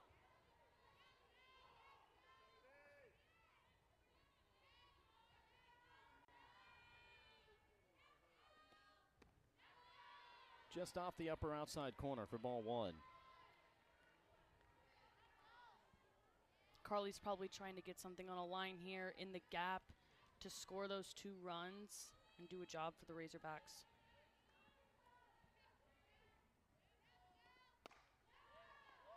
One hopper to third. They try to come home, and they've got a run down now. Flip back to third. They get the out. Now they've got another one. Del Duca sliding back into second. She's safe. What kind of a wild sequence is this? There's a second, the throw to third, and a triple play not to be. But how about that? Textbook on the infield. Multiple rundown situations between 3 different bases. Goodness gracious.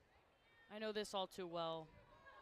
The hit to the third baseman is typically a guaranteed out at first. So the offense is trying to make something happen by sending the runner home to third. So if anything, it would catch the third baseman off guard, maybe make a bad throw, force a run to come in, because the alternative would be, again, 1 out, runners at second and third. Although the Huskies were able to get 2 outs out of that, I do think that Arkansas might have been successful if the other base runners would have baited throws a little bit. I think they stayed too close to their bag and couldn't get the attention of the defenders, because in that position they're supposed to kind of like say, hey, look at me, don't look at the girl you're running after, if that makes sense.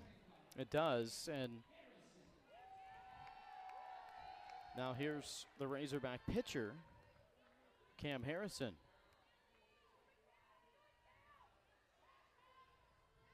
Came on in relief to start the 5th inning. First pitch gets away, racing home. Del Duca is safe. 9-2, Razorbacks increase the lead.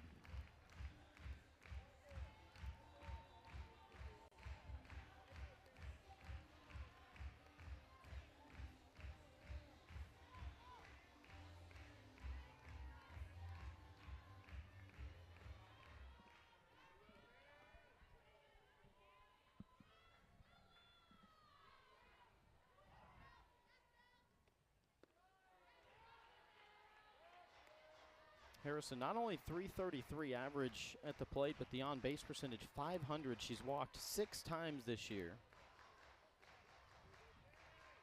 in 22 plate appearances. She's very selective, and I wonder if that has anything to do with her being a pitcher herself. Just a little bit of maybe added intuition. It's almost like she knows what would be coming. She knows what she would throw in that situation.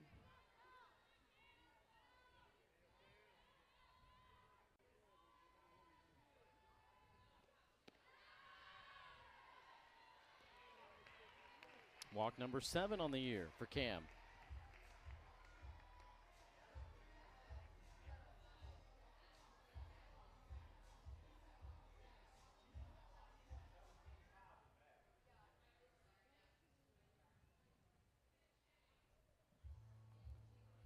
Ashton Reichard will pinch hit now for the Razorbacks.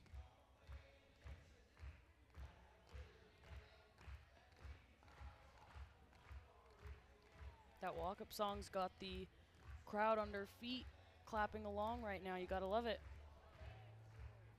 They're still very much into it. They know what's at stake here. They'd like to see yet another run rule for the Razorbacks. Or I don't know, maybe they wouldn't. Maybe they want to see all 7 innings here tonight. If you're having a good time at the ballpark, you don't want it to be cut short, even if it is a home team win. I am positive these Hog fans would be A-okay with the run rule here. But I know they love being here at Bogle Park. It really is the place to be on a Friday night.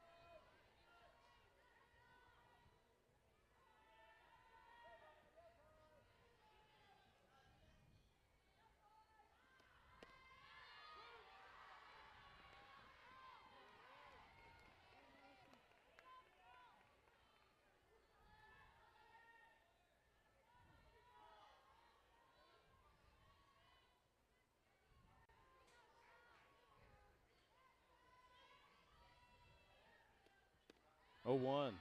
What a close pitch. Nearly able to get that lower inside corner.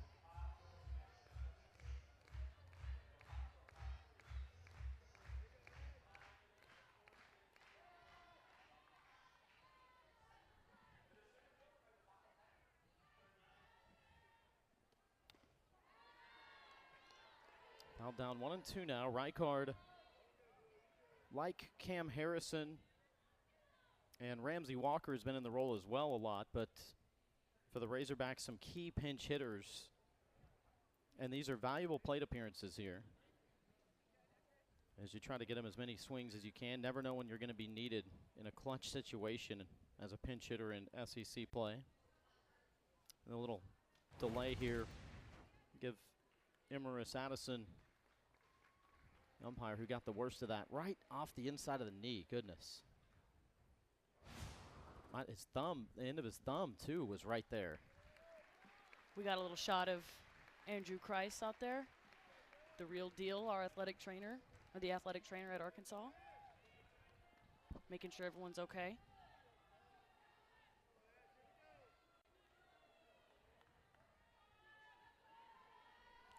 Ready to resume now.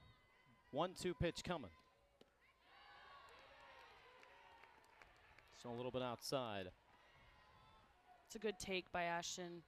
The ability to, again, notice why she didn't get all of it the last time she swung at it and took it for a ball this time.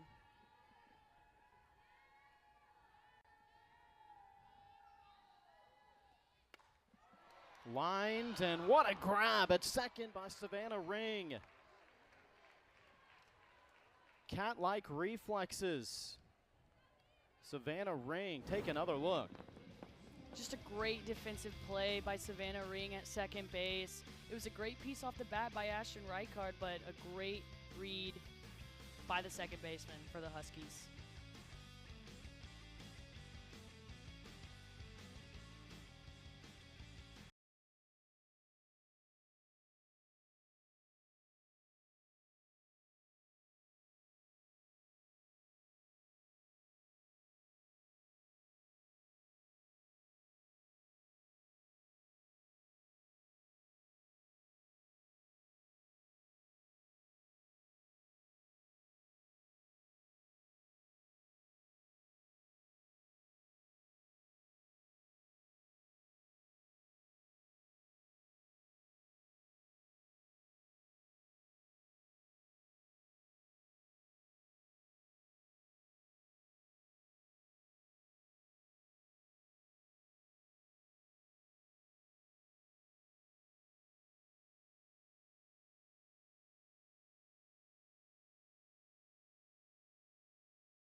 Back at Bogle Park, 9-2 lead, all Razorbacks. The Hogs have scored in every inning of this ball game, including a 4-run first. They've been in control the entire evening. 5, 6, 7 to bat here in the top of the 6th for UConn. Caitlin Breslin takes ball 1 upstairs from Cam Harrison.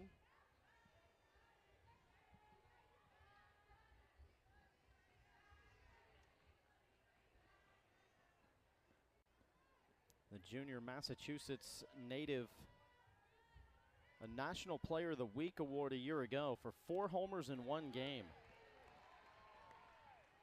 That's really hard to do. Just from everything that has to go right for that to happen. I mean, the pitcher has to give you a strike every at-bat, and you have to be able to stay within yourself even after you hit 3 home runs. See if you can get 1 more in there. Yeah, in most ball games, you're not even getting 4 at-bats in a game. That one just out of the reach of Bell. There's that tarp monster again. Knocking Carly's visor off. It'll get you. It's just been over there waiting. Waiting in the shadows to pounce on somebody.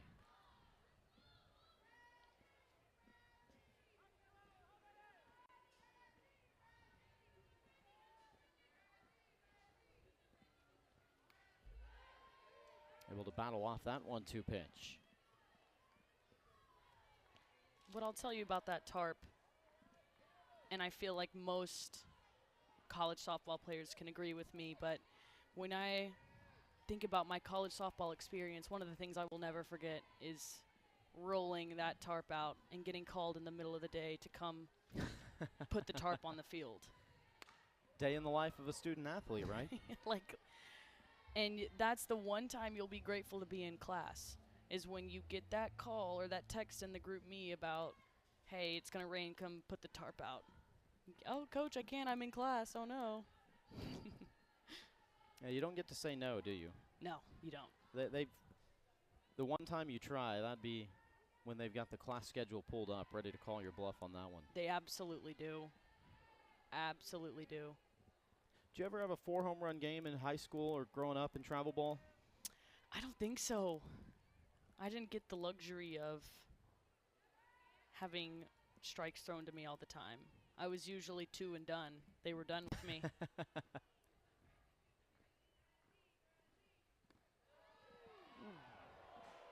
How early on in your career did the intentional walks start? Well, I mean, it happened all throughout high school, but where I'm from, it wasn't as competitive. I don't think it really happened that much in travel ball, but definitely started freshman year of college. Started getting that treatment early. Reaching out across the plate, able to put a good bat on it, but foul. Caitlin Breslin. Great battle right there by Breslin. Able to stay in the at bat against a great changeup off Cam Harrison. She loves to throw it and for a strike.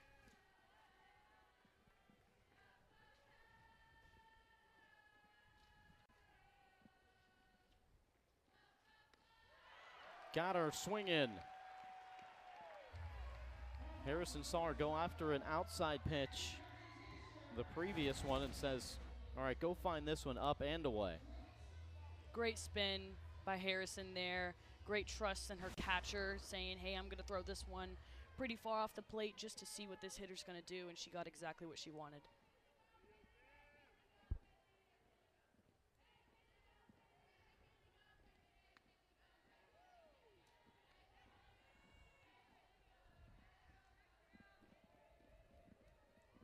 Ball 1 to Kaylee DeMeo. Good battle at the plate her first time up, worked a full count, but ultimately grounding out to short. Saw something she liked there and went after it from Harrison.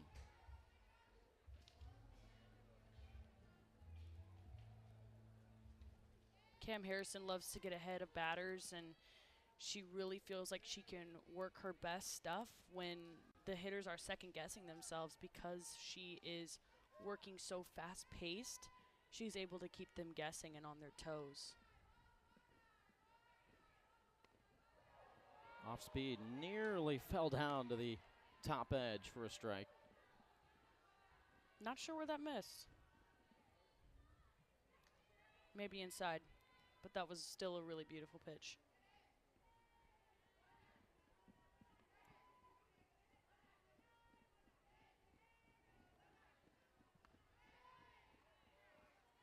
Up and away, 3-1 now. Let's go back to the pitch before. Here's the 1-1. I'm going to stand by my statement. I don't know where that missed. Brinley Bain trying to respectfully help out her pitcher.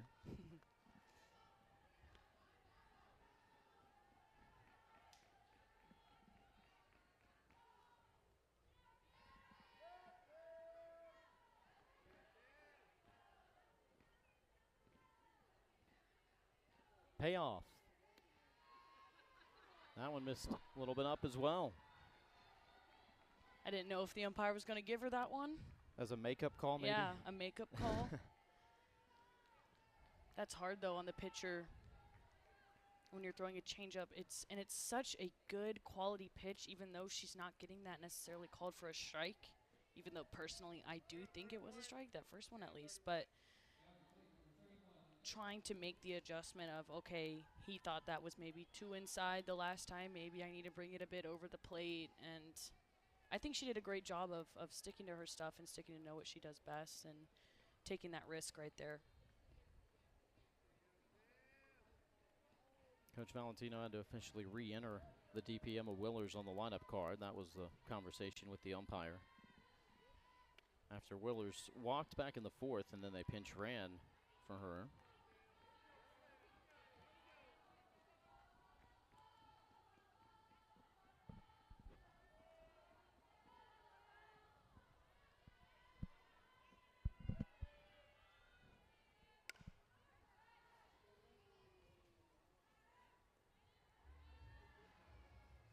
Razorbacks are 14-1 on the home field this year. The lone loss coming in the SEC opener to Georgia, 7-2, but they bounced back, won games 2 and 3 to claim that series.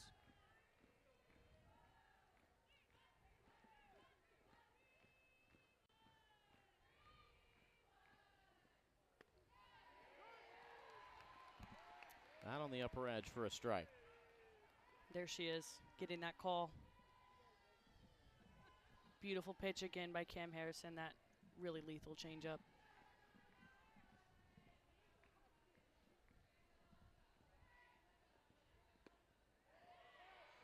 Trying to get that same call again. That's tough. That's really tough on the pitcher.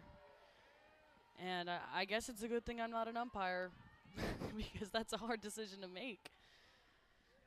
I would definitely like to see him call it, but I'm not behind the plate.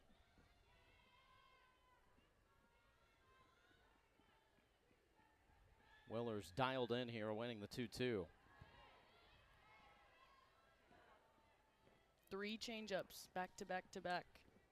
Cam has the ability to do that, and as a hitter, I feel like after seeing 2 back-to-back changeups, you wouldn't expect her to throw it a third time, but she has the trust in it, and so does Coach Deifel, to just call it anytime, anywhere, to really throw the hitters off balance, as you just saw. Got her swinging. Really beautiful from Cam Harrison. The ability to remain poised throughout that at-bat, because she wasn't getting those changeup calls she wanted, and she stuck with her plan and her approach and was able to get that swing for strike 3 off a beautiful rise ball.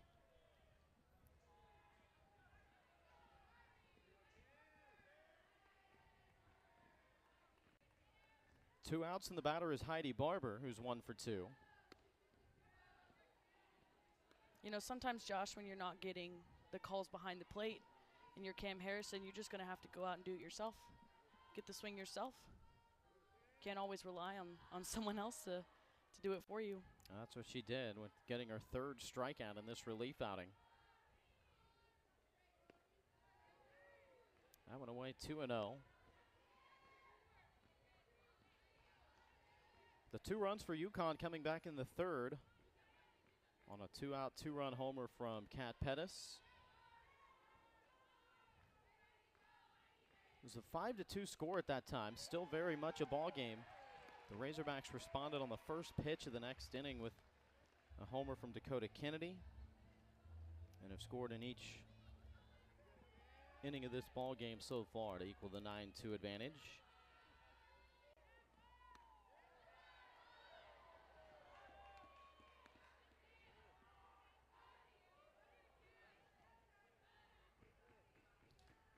Definitely feel like I'm seeing some guessing here at the plate from Barber. The pitch before kind of lunged at, and then her take just now, it seems very indecisive to me, and I'd like to see her pick a speed. Popped up to the right side. Davison under it, makes the catch.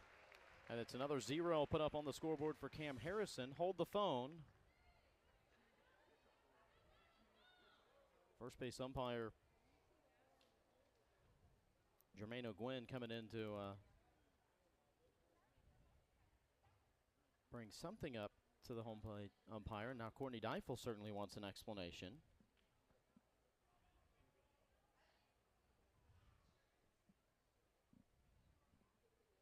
And for the time being, Barber is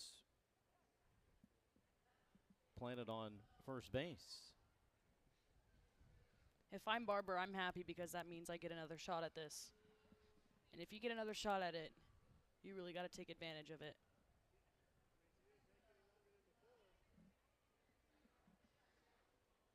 Is it possible maybe a legal pitch, which would equal ball 4?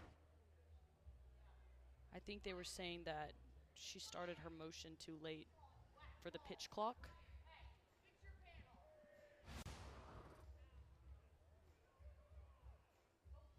Well, now all 3 umpires talking this over.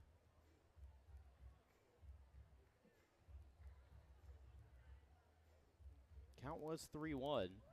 So any violation on the pitcher here would indeed equal the walk.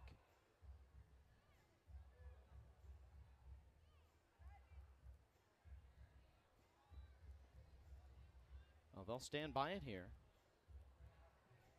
Isabella Lundquist will pinch run at first base.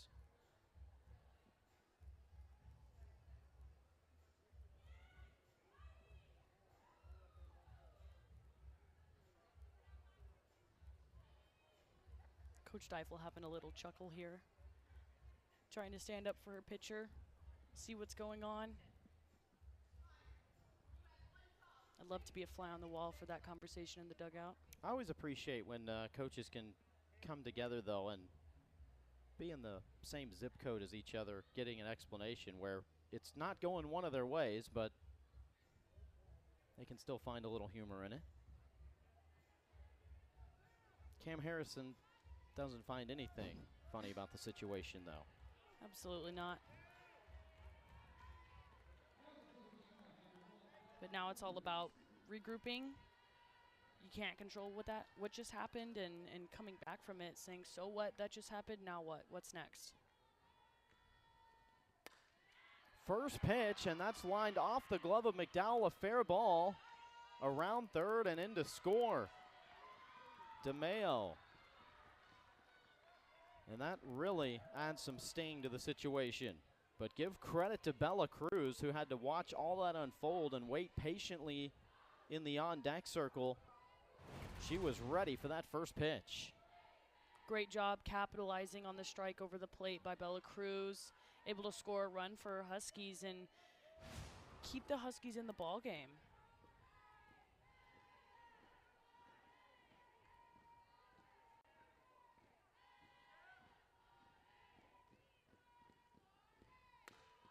First pitch here is lined into center field.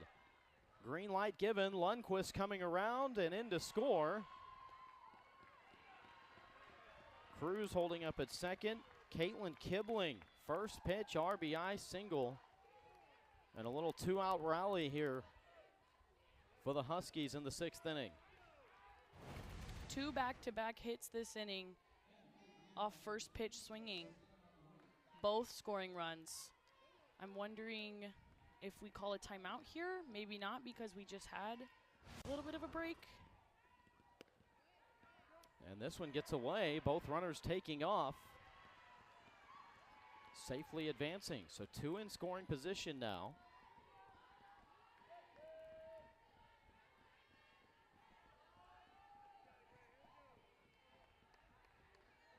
There was plenty of eventfulness in last weekend's series at Alabama for the Razorbacks. This ball hit well to right center field, and what a catch on the run made by Ramsey Walker.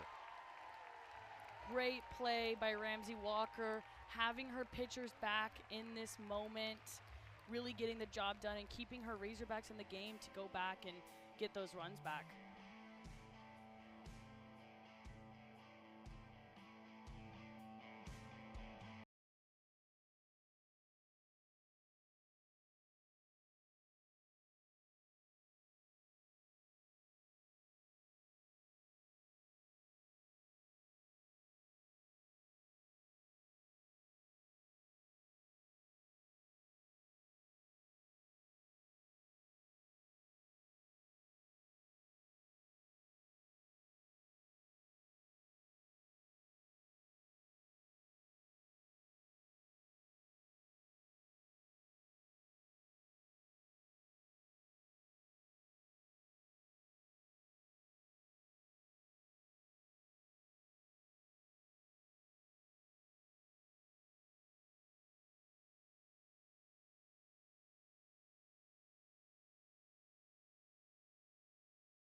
Friday night under the lights at Bogle Park, 9-4 your score.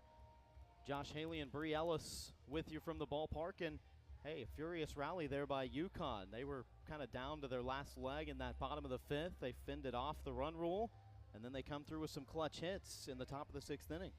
Clutch hits on first pitches of the at-bat nonetheless, which is huge, huge as a lineup. And it shows kind of the toughness of this team, and Coach Valentino said we want to be known for our gritty approach to the plate. You know, we lost some key pieces from last year's NCAA tournament team, but it'll look different this year, but we're still going to find ways to score runs and to win ball games. Amber Breton takes over in the circle. Third pitcher used this evening for the Huskies. Amber Breton, you're going to see more of intensity out of her. She has power on her inner half, and she'll go in with that drop and rise mix, making it hard for hitters to decide between the two.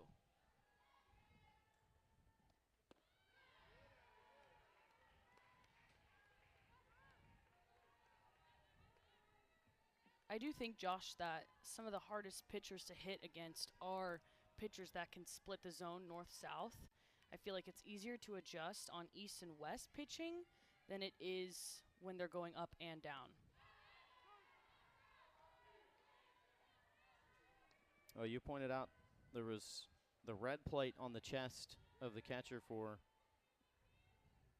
Stella Kimley when she came into the game, and now it's blue for Breton. I'm going to have to Google this. Hard hit, bouncing ball to the right side. Brinley Bain retired. Savannah Ring, sure-handed over there at second base, makes the play, and that's a good start to the outing for Breton.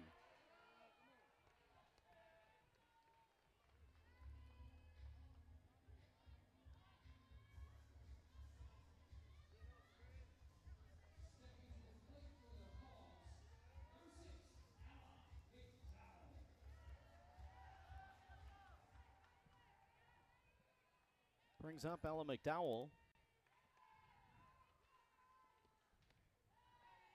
Continues the hot streak.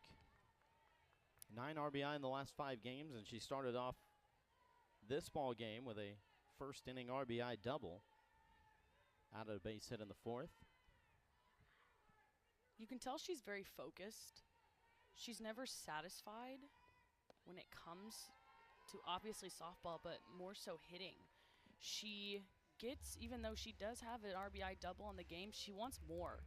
She was greedy. She's a greedy player. She wants to get as much as she can to help her team out in any way possible. She was among the toughest in the SEC to strike out a year ago, only 1 per 16 at bats. You know, the scouting report kind of grows on players, and with all the success that she had as a freshman, seeing maybe much more calculated pitching strategies against her, but it hasn't phased her. In fact, the numbers have just gone up as she draws the walk here. But how much did you see, and maybe it didn't even take a year, but how much did you see the strategies of how teams were trying to pitch to you when they were going to try to throw you strikes or borderline pitches, but just the sequence of the pitch calling overall?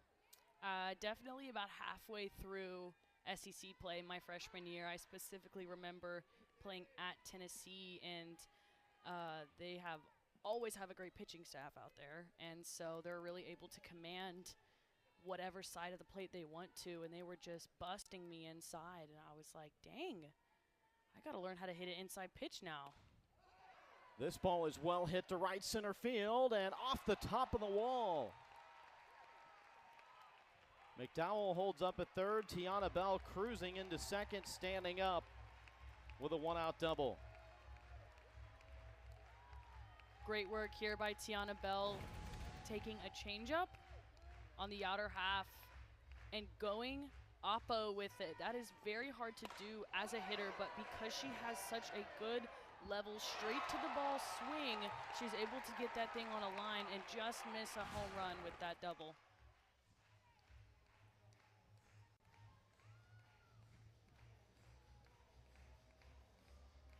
UConn will talk things over here.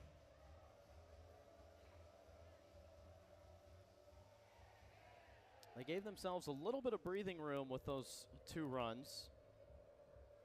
But for the Razorbacks now, the tying run, or the winning run, in fact, will be brought to the plate with 1 out. Dakota Kennedy, more than capable of ending the ballgame with 1 swing of the bat. Here's what she did earlier. Beautiful swing by Dakota Kennedy earlier in the day. Just keeping those hands loose, staying true to her plan, true to who she is as a hitter. And you never know with her because she can also do some small ball if called upon. So really, really makes the defense think and puts that thought in the pitcher's head that, hey, maybe I need to cover some ground here. I can't just pitch the ball and turn my brain off here with Kennedy at the plate.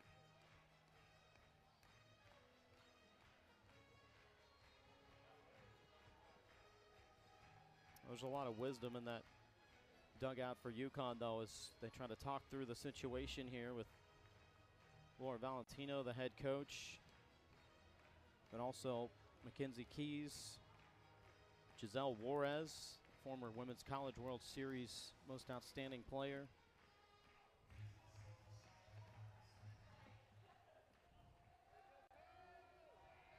Ava Carter, the pinch runner at second base.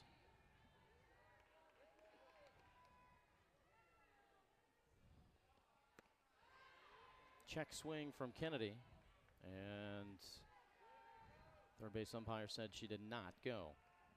Great hold, knowing that that was around the same pitch that she hit a home run off of earlier in the game. Being able to tell that was a ball.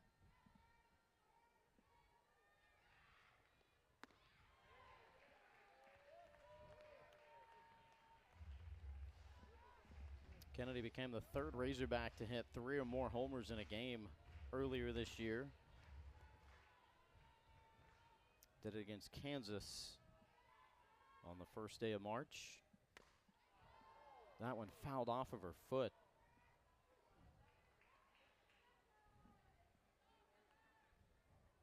Feeling the sting from that one.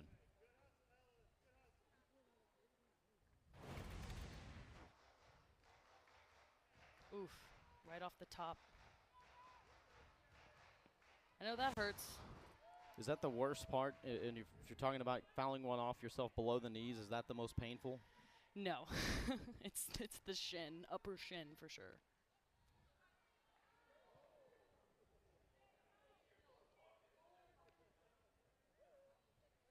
I don't know though. I always had my top of my foot covered with protective gear. But those tend to leave the upper shin area open for some damage. 3-1 is hit high and deep to center field. It is off the top of the wall. Here comes a second run in to score. 2 RBI triple for Dakota Kennedy.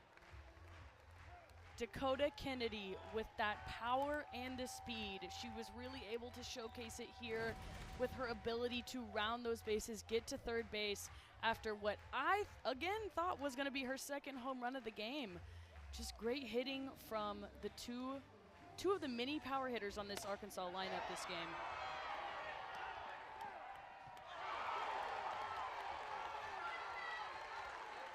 Hitting the turbo button there at the end. I was going to say, it doesn't even look like she's trying. She's just that fast. And the winning run standing at third base now with 1 out.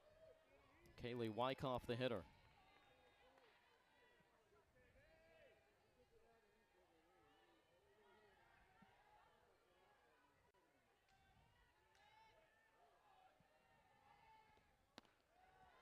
Takes ball 2.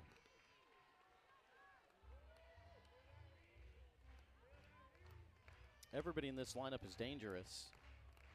So you never say, oh, we like maybe the matchup a lot better than the previous one, but being careful here in how you pitch to Wyckoff. If you put her on first, not the worst thing in the world. Maybe you have a chance at a double play.